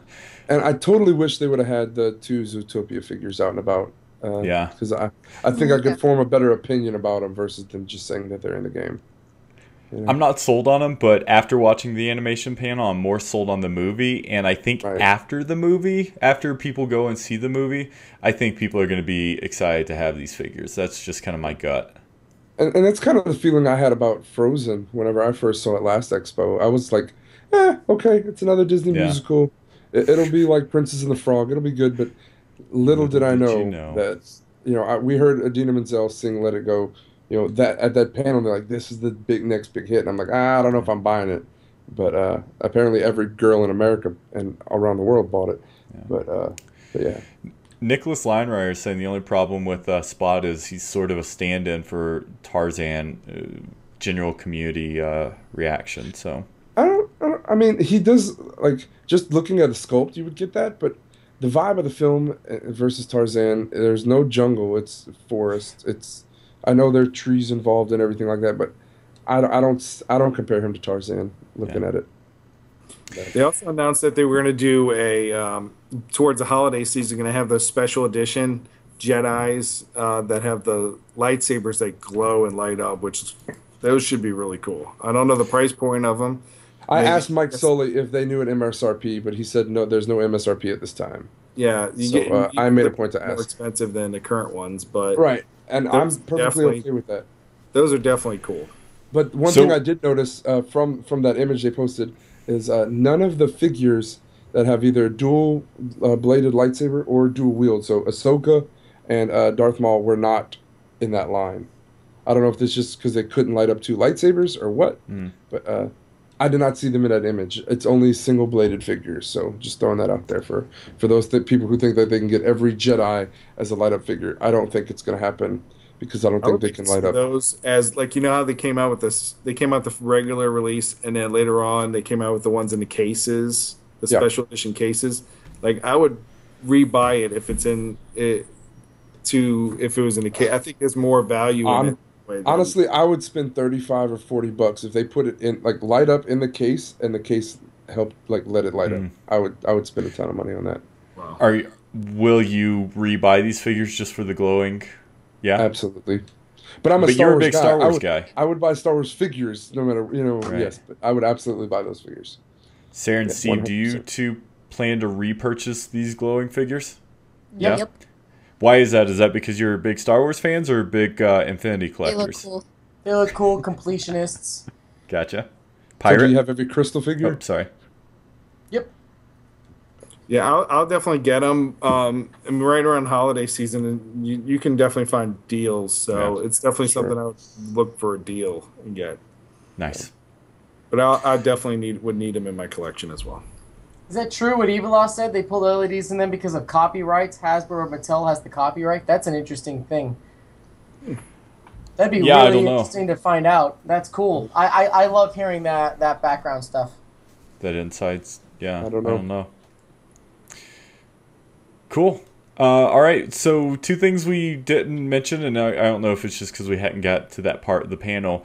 We found out kind of 3 things. We found out that there was going to be multiple, for lack of a better term, park unlocks this time, not just the Magic Band.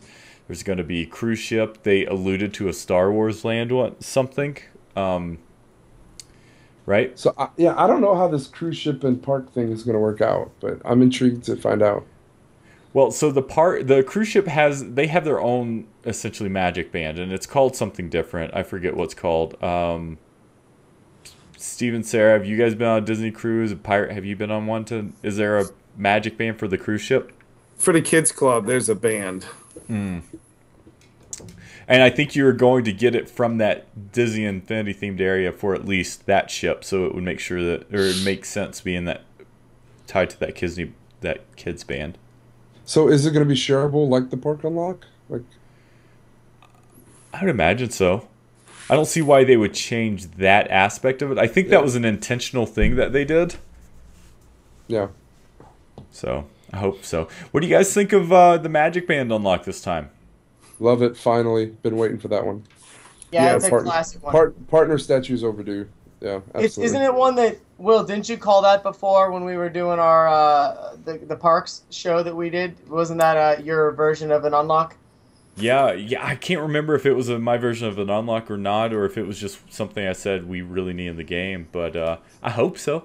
I'm surprised it wasn't Kingdom of Hearts related. Just like everything else. Ooh, good segue. So. All right, the elephant in the room. It was discussed in. Well, first, let's talk about the ultimate unlock. Yeah, the ultimate unlock. So they broke the trend of Star Wars theming for the ultimate unlock, which I found kind of funny. Not that I expected. Yeah, that was a weird setup he had. He was like, first year we did this Star Wars, second year we did this Star Wars. Now we're not doing anything related to Star Wars. We're doing this. It was really weird segue. Pirate Steven and I had this conversation while waiting in line for Radiator Springs Racers about how. Did you just have to throw that into gloat? You couldn't just say waiting in line. Absolutely, I have to throw it in. Radiator Springs Racers is awesome, but So we were talking about how the ultimate unlock usually is foretelling, of what's to come in Infinity. So I don't know if this is a hint at a mashup or the direction we're heading or what. But I was expecting something non-Star Wars. I wasn't 100% sure it was going to be Kingdom Hearts, but everybody thought it might be the Keyblade because of the advert, where everybody's looking through a keyhole, Yeah. and stuff like that. So I didn't know if that was, the Keyblade or if it had something to do with Alice in Wonderland. But that's kind of where my mind was prior to. So I agree with you. I think this is an indicator of things to come. But how did the 1.0 unlock signify anything in 2.0?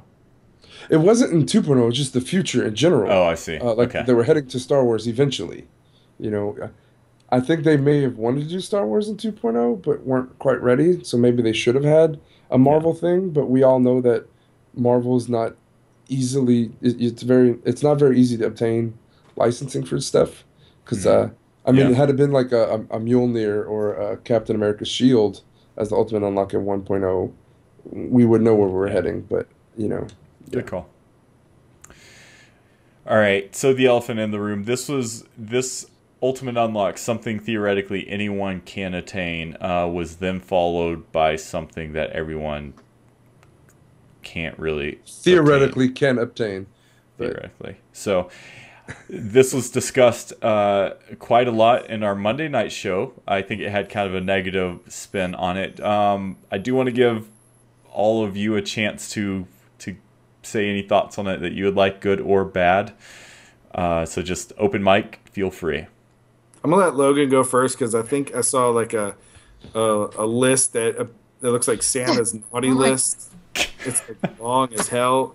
So I'm gonna let him go first, and then I'll just. Well, all right. So I literally bought this after you guys left. I went to Disneyland. I bought an exclusive rant Disneyland book. Exclusive rant book, and there's one in the mail for Jason. Yeah. Oh, I was literally taking this is literally notes I was taking while Jason was speaking. So and it's pretty much everything the opposite of what he was saying. I'm a collector of a lot of things, not just Disney Infinity, and exclusives are just part of the game.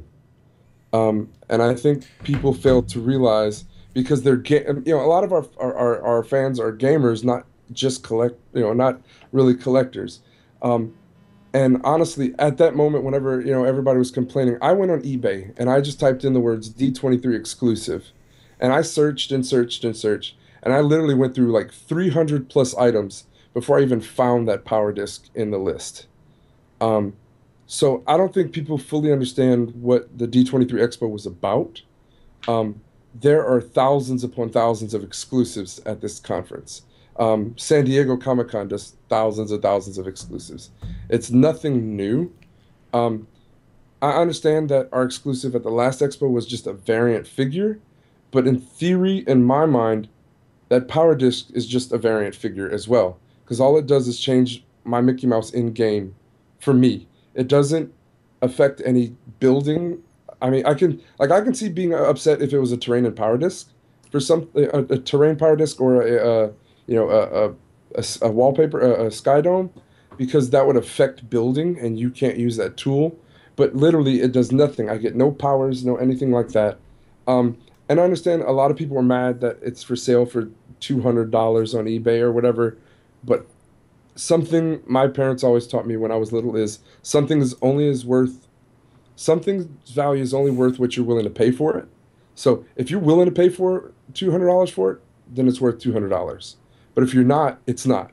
And I understand a lot of people are mad at scalpers, but that's again part of cons. I don't think you should be mad at scalpers. I think you should be mad at the people who are paying $200 for this power disc, because they're helping set the price.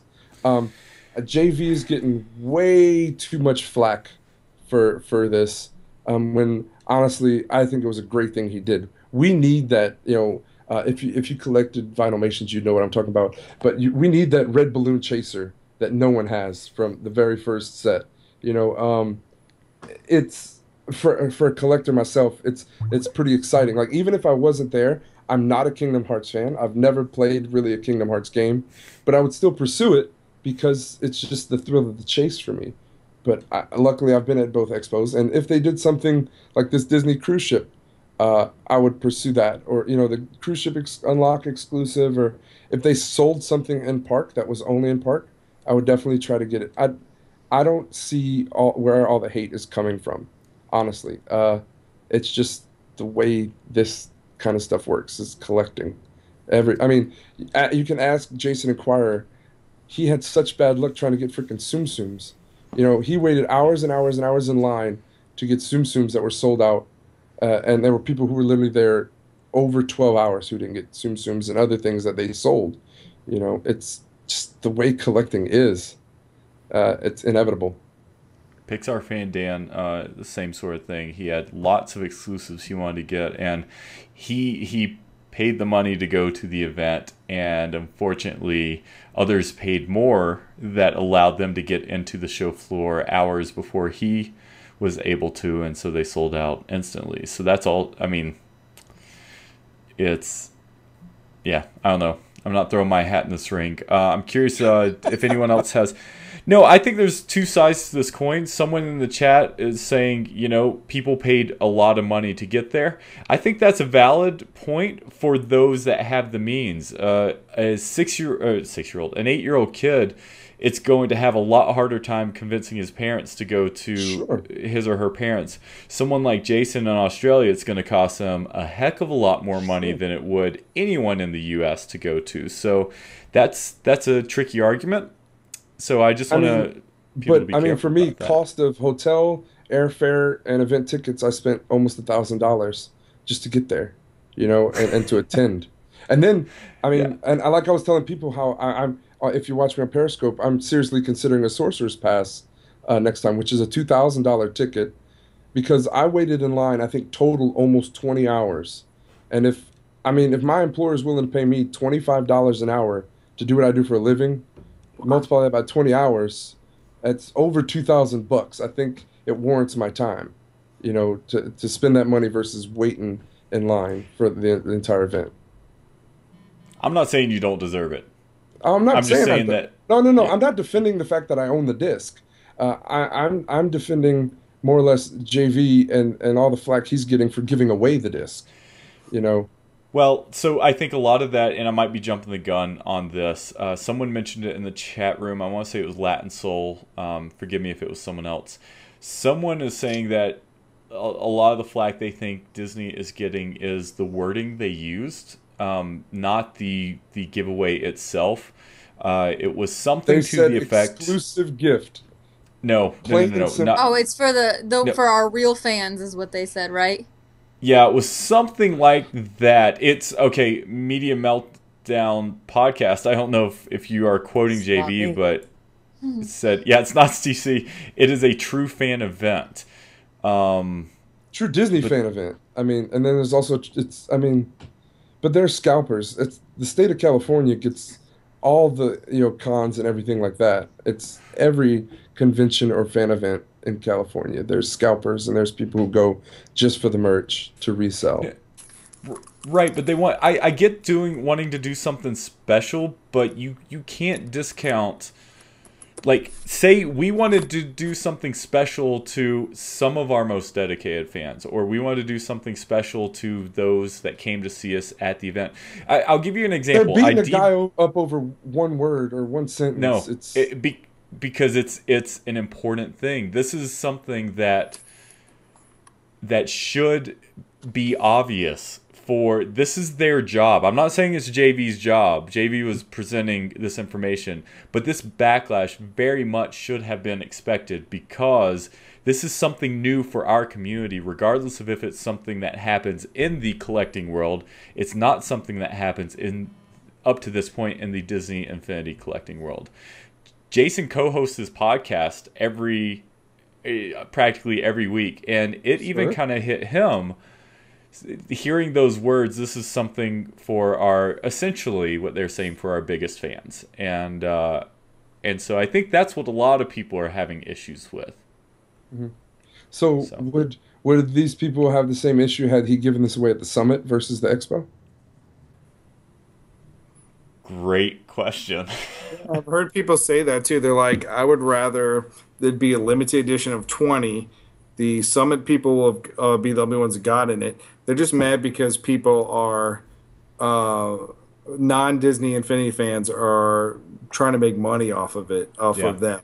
But that is literally every item sold at that expo. Right. You know, I mean, you can't just fuss at JV. You'd have to fuss at every merchandise seller that was there. You know, it's just, I don't know. I don't. Is it unfair? Sure, but it's the way of the world. I mean, I'd rather, honestly, if I wasn't there, I probably would look for a month, and if I found one for $50, I might buy it. But it's a power disc. I hardly ever use power discs, anyways. I just use the Spark Magnet power discs, really.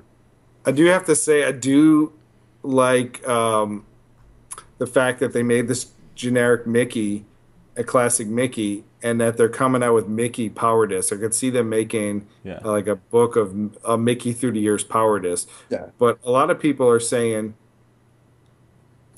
damn it. I mean, had the power disc been like we can still hear you. Yeah, I can hear you. Had it been like a Jedi Mickey costume change power disc, and I wasn't there, I would pay $200 for that, just because I'm a huge Star Wars guy. But I don't know, man. I guess because I've been at every event and I've gotten both exclusives. This exclusive is pretty much the same to me as the last one. It's a costume variant of a Mickey Mouse figure. The last one was physical. This time it's digital. And people are saying too, like the way around it. Sorry, Steve. The way around it would be to release a King Mickey figure, which would be cool because you could play as King Mickey. It's the same thing as the power disc, but it's the thing where if you want something, you got to give something else up. That would tick me off as the disc holder, because then whenever I'm playing in game and people see me as King Mickey, they were like, "Oh, he must have bought the figure." When I'm limited to one more power disc. Well, that's why it's. Game, would they rather see King Mickey in the game, like a King Mickey figure, or would they do one Sora? Because they're really, I don't think at the end of the day we'll get both of those. So, if the only way to do it is to buy this disc, and then just gonna have to buy it. I don't. Steve, C, and Sarah, you guys had something to say. I don't know if Sarah did, but I've been being nice and polite this whole time, so I thought that I would just put in here. I think that people are whiners. People are babies, and people need to grow up. This person Stryker is saying, if it's broken system, why still do it? It's not broken. Jason even said that. There's exclusives at every event ever. I buy Mondo posters and movie posters, and they're in a very limited run. People buy them quickly and then flip them. It's the nature of anything today. You can buy a car today, and then if it's in the right market, sell it for more than you bought it. It's the nature of just business in general. It doesn't mean anything. You know, it's not a big deal. Like everyone has said, they're blowing it out of proportion. Everyone needs to settle down. It's something as ridiculous as a costume change disc. And as we all said before, the big thing before, and Will, you're the biggest suspect of this ever. You bought a Sorcerer Mickey, and then later it was sold in stores. Logan, you said it earlier. Odds are later on we're gonna get this thing eventually. Doesn't have almost anything to do with Johnny V. If you take exclusives away, you take the fun part away of being a part of it. And I think that all of these people complaining are the people that didn't make an effort to be there because it wasn't close enough. But say that this person, Stryker, whoever's complaining, or Jason, say the next summit was in Australia and he got to go. He'd have to hear about all these other people complaining, oh, well, we couldn't get to Australia this year, Johnny V. That's not fair. We should have it too. It's not fair for everyone. That's the point. It's exclusive. Everyone needs to settle down and realize what an exclusive property is. Just chill out. I'm giving my second one to Jason. He should shut up. I could flip it right now on eBay like these people are saying. So everyone needs to just chill. It's a stupid costume change disc that more than likely we're going to see eventually anyway. And it's literally an exclusive for a reason. There's a definition for exclusive. That's what it's for. Everyone is saying it in the chat. You guys have all said it on here too. It just annoys me that people are blowing up his Twitter feed, saying that he's doing something wrong. It's just dumb. He did it last time. He's going to do it again. It's not like his system is broken. You can't say that a system is broken with exclusives, or else you know what? They can't break news at Comic-Cons. No, I wasn't there. I didn't get to see the trailer for Civil War like Logan did because I was in line for something else. That's not fair, Marvel. It's an exclusive trailer for Logan. Why shouldn't I be able to see it? I was in line for something else. You guys are all whiny babies. Settle down. By the way, there was an Easter egg in that trailer, just so you know. Ridiculous. It's really aggravating. That's But not. But honestly, look, in my bullet notes, I have 2 more things. Number one, it's like the edition size is anywhere between 5,000 and 8,000 because that's how many people were in there. For a collector, that's a large freaking limited edition. It really is. There were items there that were limited edition of 20 that were absolutely nuts. Hey, You Will, know? what did that line look like outside of the Disney store for Tsum Tsums? Tsum Tsums, whatever you call it. I never got to that store Where are these people complaining about the Tsum Tsum? I was in that line for 8 hours and I got nothing. Absolutely nothing. Exactly. Hold on, Logan, I don't see you complaining. Where's your shout about the Tsum Tsum denial for exclusives? I didn't say, hey, where's your Glow Buzz? I saw it in line. Pirate, did you get a Glow Buzz? No. No. Whoa, wait a minute. They were sold out? Oh, they only had 30? Where do I throw this chair because it was too exclusive? Chill out. If you go get anything at the store and it's sold out, relax. You'll get it. I just want to throw out that people are loving this, Steve. In all sincerity, people in the chat are totally agreeing with this. So literally, like days ago, I told Steve he was being too negative, but I'm totally going to agree on one thing he just said. It's literally the last bullet point on my list of things, and I don't want to sound mean, but it's going to come out that way. It says, bottom line, all the social media hate is jealousy of a missed opportunity. That's all it is. If it was in their territory, it was a public. So anybody can buy tickets. You don't have to be a $75 a year member like a D23. Am I getting cut off? That's not true, though. Here's the thing. From my stance on this is I'm actually indifferent on this. I have opinions on both sides. Sure. But an 8-year-old kid who is the biggest Disney Infinity fan in the world isn't going to have parents that are big enough fans of Disney in general to go to D23. He's not going to have $200 to spend on this. So that right there is just not a good argument. You can't argue it's available to everyone because it's not. I'm not saying it should not be an exclusive, but you can't say that everyone has equal access to this exclusive because that's not true. In my opinion. I could be wrong. Sure, but I'm not saying I'm saying what I was trying to say is D23 is not an exclusive event. You don't have to be a member to get in the door. You don't, it's not behind a closed door or hidden wall. I mean, yes, I pay $75 a year to be a member of D23, but Will, you were there and you don't pay $70. You're not a D23 member. And I waited in line 3 extra hours a day than you did because I wasn't a member of that club. Right. That's the only thing is I got in the door to get turned away from Tsum Tsums 3 hours before you did. That's Yeah. Can I throw something kind of? Go for it. It's kind of a tangent. I love JV. He's a friend of the show, and he's given us multiple interviews. He tweets. I mean, he's a friend of the show. None of which have aired. Some of. I don't feel bad for him and all the hate he's getting at all. Whether ridiculous. Or not. Well, here's the thing. Whether that hate should be happening or not, whether it's his job in his job description, he has put himself out there as a community, as a face of the community, and so in that you have to take the good with the bad. Absolutely, you put on the vest, know you're going to take the flack by being out there and being that guy. He's the one in front of there telling everybody he knows. But you want to know what? I think that he takes it pretty well. I just hope that all of this. There's a hashtag that makes me want to punch an infant. It's KH hate or whatever it's called. That's the one that's going around and people keep on sending it to him. I just hope that this doesn't affect him. Because what if all these people then next year actually get the opportunity to go? Are they going to be complaining? No, I don't like that idea. I hope that he's just not. I hope that it doesn't ruin the fun for the whole thing. Trying to please everyone is impossible. So I hate the idea that assaulting him on Twitter, because we all know he reads his Twitter feed. I hope that doesn't actually get to him. Can I just say something real quick? I think because I mean exclusives have always been a thing for everything in general. I feel like the only reason people are really upset about now is only because he said something about real Disney fans, and now everyone's like, whoa, wait a minute. Now they're backtracking, but I mean exclusives have always been a thing. I don't. Yeah, and now that you mention that, I'm taking it back. I'm not giving Jason Lila's disc. I'm keeping it.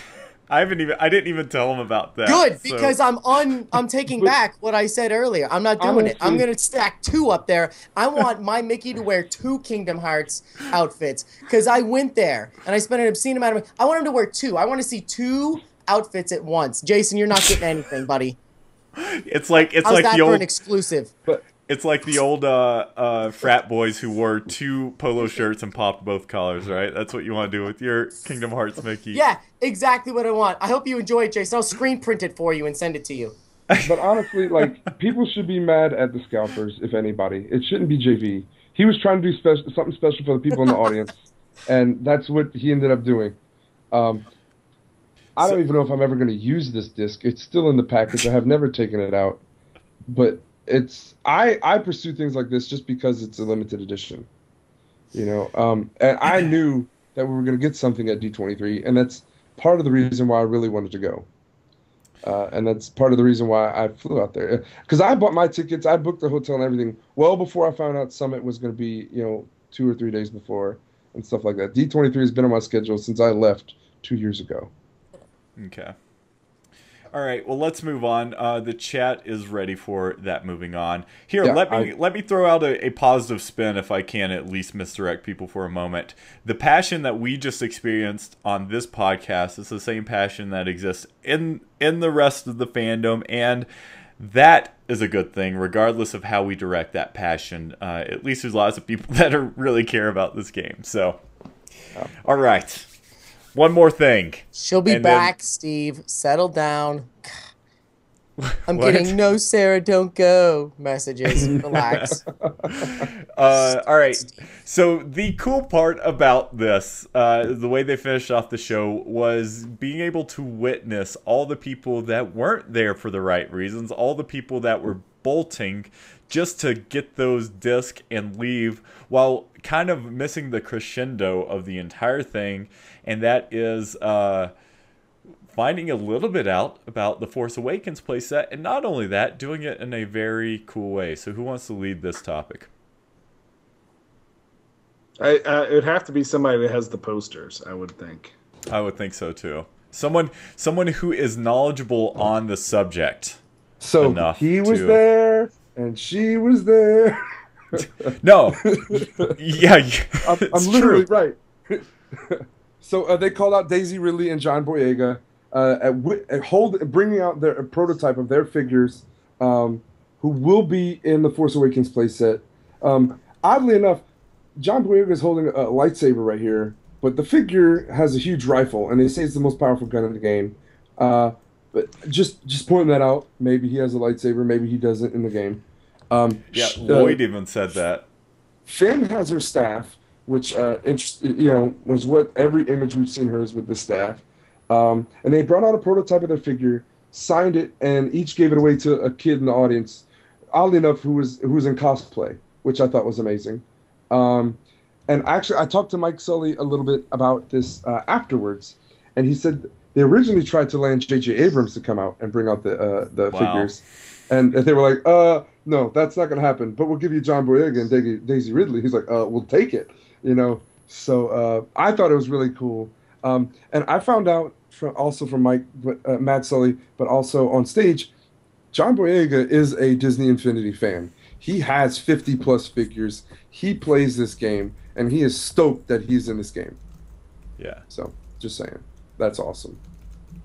I thought it totally was a Phil Coulson. He wasn't there, but... That's an exclusive, Logan. You can't see everything. Sorry. Yeah. No, I thought this was cool. I really did. Those figures are total prototypes. Yeah, because they even had like the stickers on the bottom. It wasn't like like the bottoms like these. It was literally like a red sticker. You could see it on the big screen, and they autographed the bottom and handed them out. I thought it was amazing. Yeah, it I was a little bummed. Really I didn't get one because there's only 2 of them. You weren't in cosplay. You should have dressed up as in cosplay. I would have been Chewbacca or something, but. That lady that got the one from her was right behind us in the Infinity line waiting to meet you guys, and I was really upset. If I would have worn a white cosplay. Did you see how much those 2 figures are going on eBay right now? No, but I don't want to hear about it because it's going to start another uproar in this thing. That's an exclusive. They didn't sign it for everybody. Where's mine? Oh my gosh. No, but seriously, are they selling those? No. Are they really selling those characters? If they did, they're insane. I'm sure Disney would buy them if they did.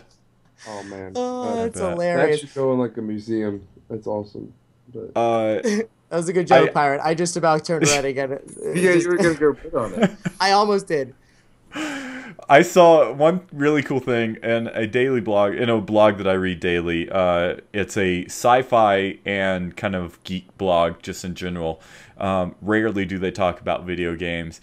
They said the title of the post was "The Cutest Moment from the D23 Expo this weekend," and it was a picture of the Force choke with the little Darth Vader. Yeah.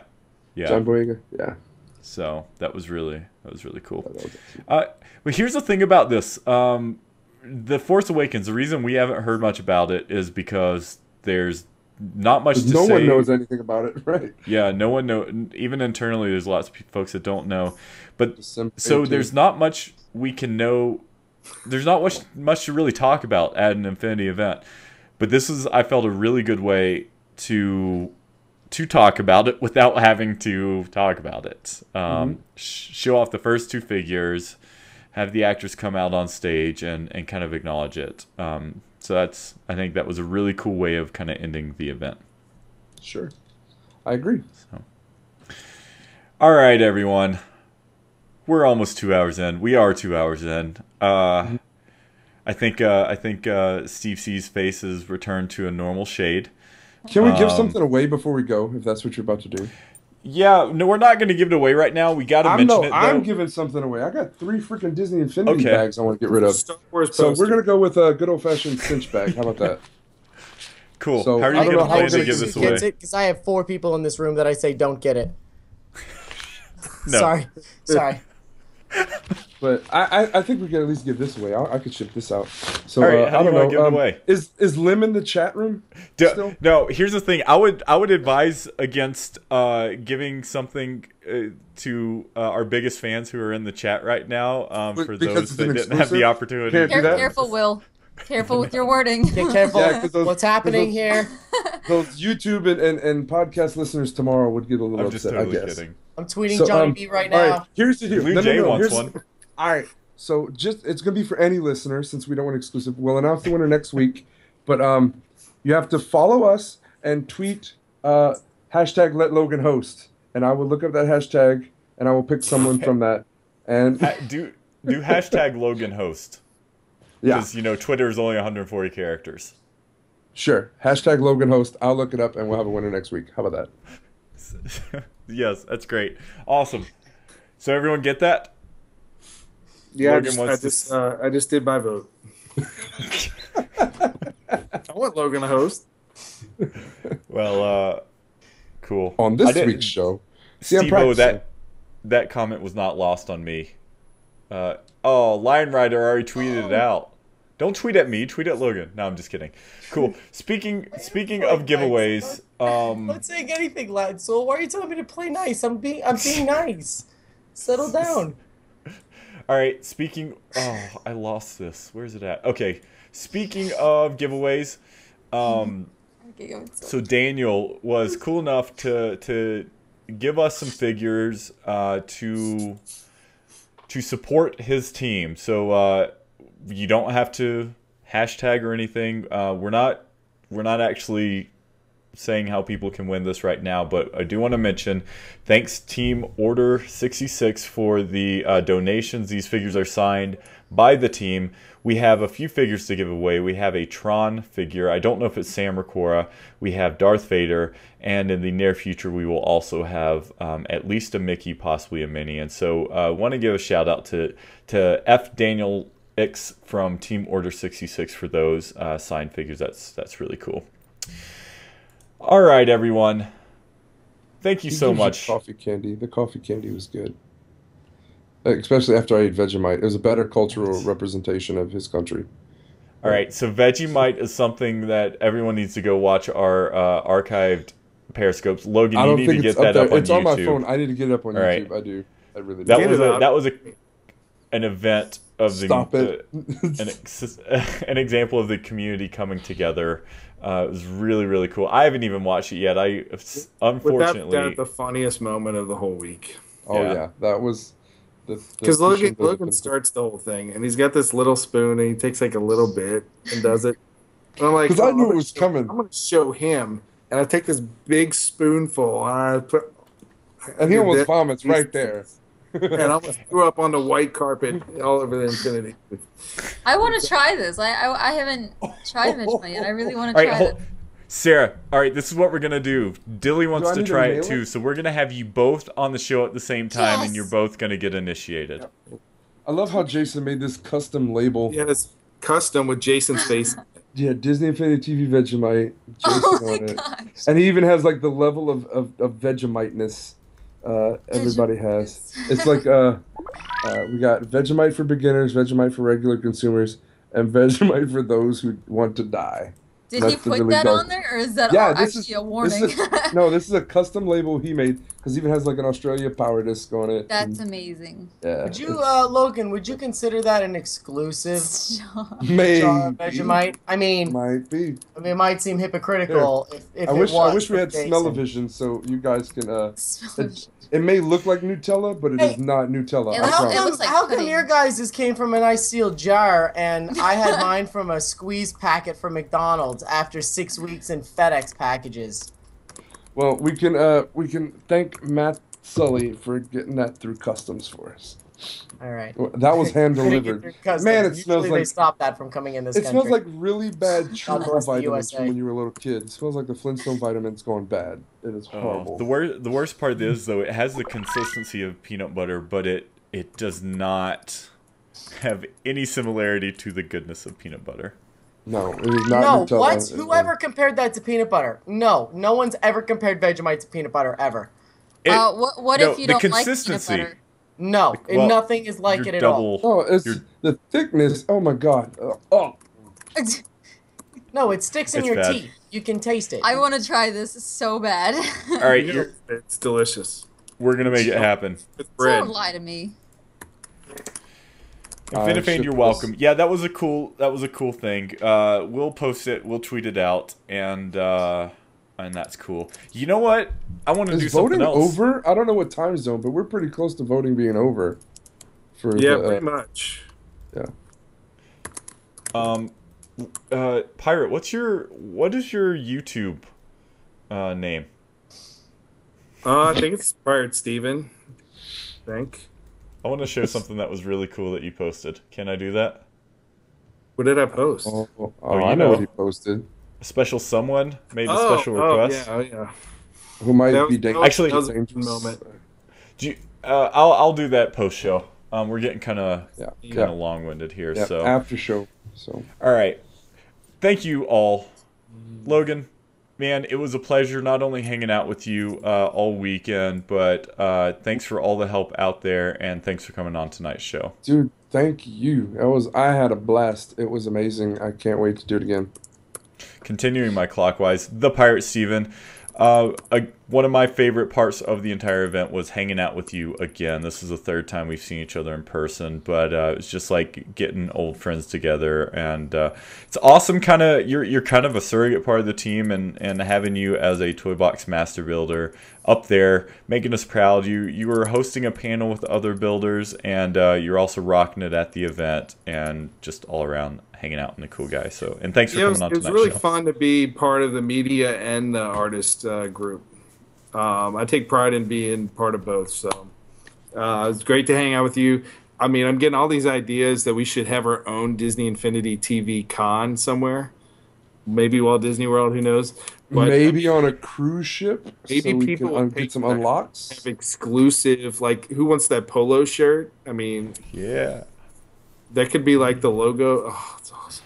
Yeah, I but love it. thanks for having me on I to love talk it. about the summit. It was awesome. Hopefully we can do it again Crystal next Perry. year. Yeah, I know. I love Crystal Perry. Hey, I met Crystal Dude, Perry. he was the coolest dude. We need Holy to, yeah. crap. He might be my Absolutely favorite person awesome. at the whole thing besides this core group. Holy hell, he just said the funniest thing in this whole chat room tonight. What did he say? What did he say? He said exclusive after show video only for top DITV fans.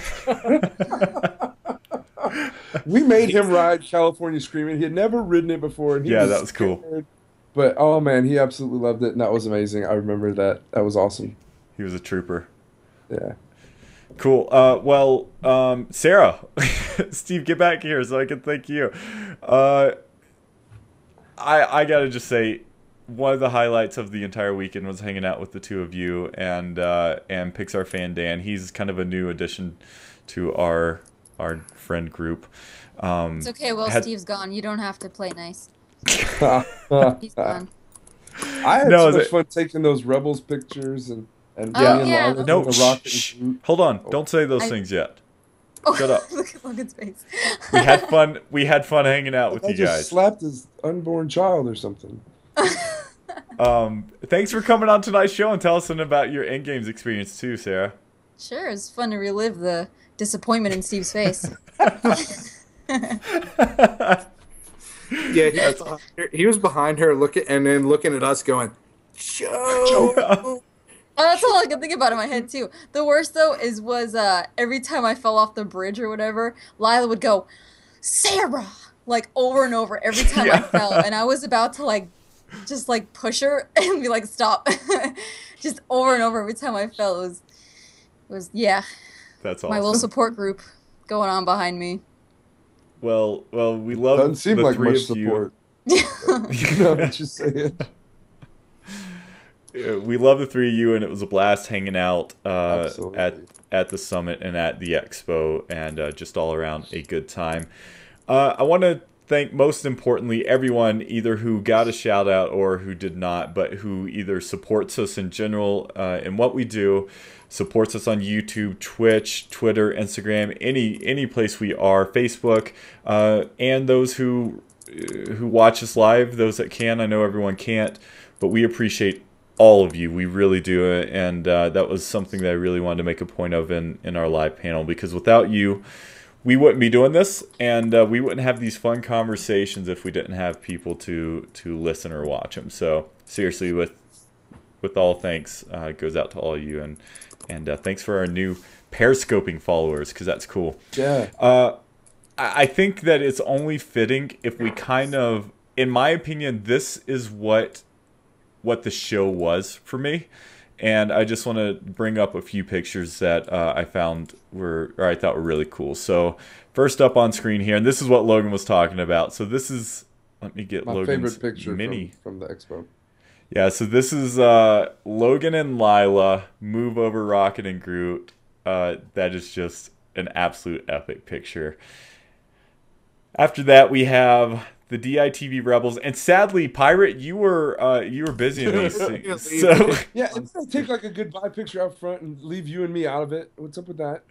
yeah, well, I'm getting to that too. But here's the DIT Rebels -1. It's only because there's only 5 Rebels out there, so that's the only reason Pirate was missing. Worked out. That was a fun one. This was a blast. Yoda's force pushing all of us.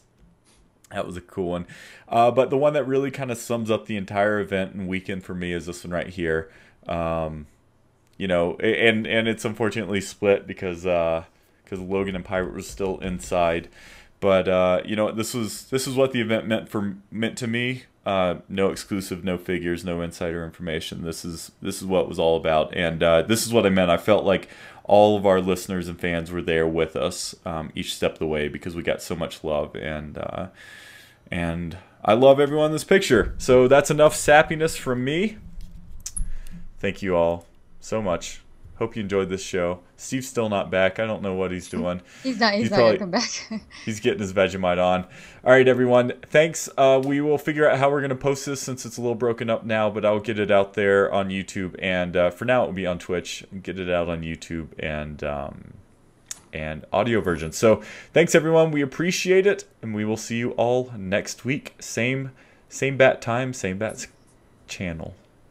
And Logan, I got force choked there. I have. He's saying bye. Bye. We hope you enjoyed this week's episode of the Inside Infinity Podcast, episode number 100. If you like what we do, please look for us on YouTube, Twitch, Instagram, Twitter, Facebook.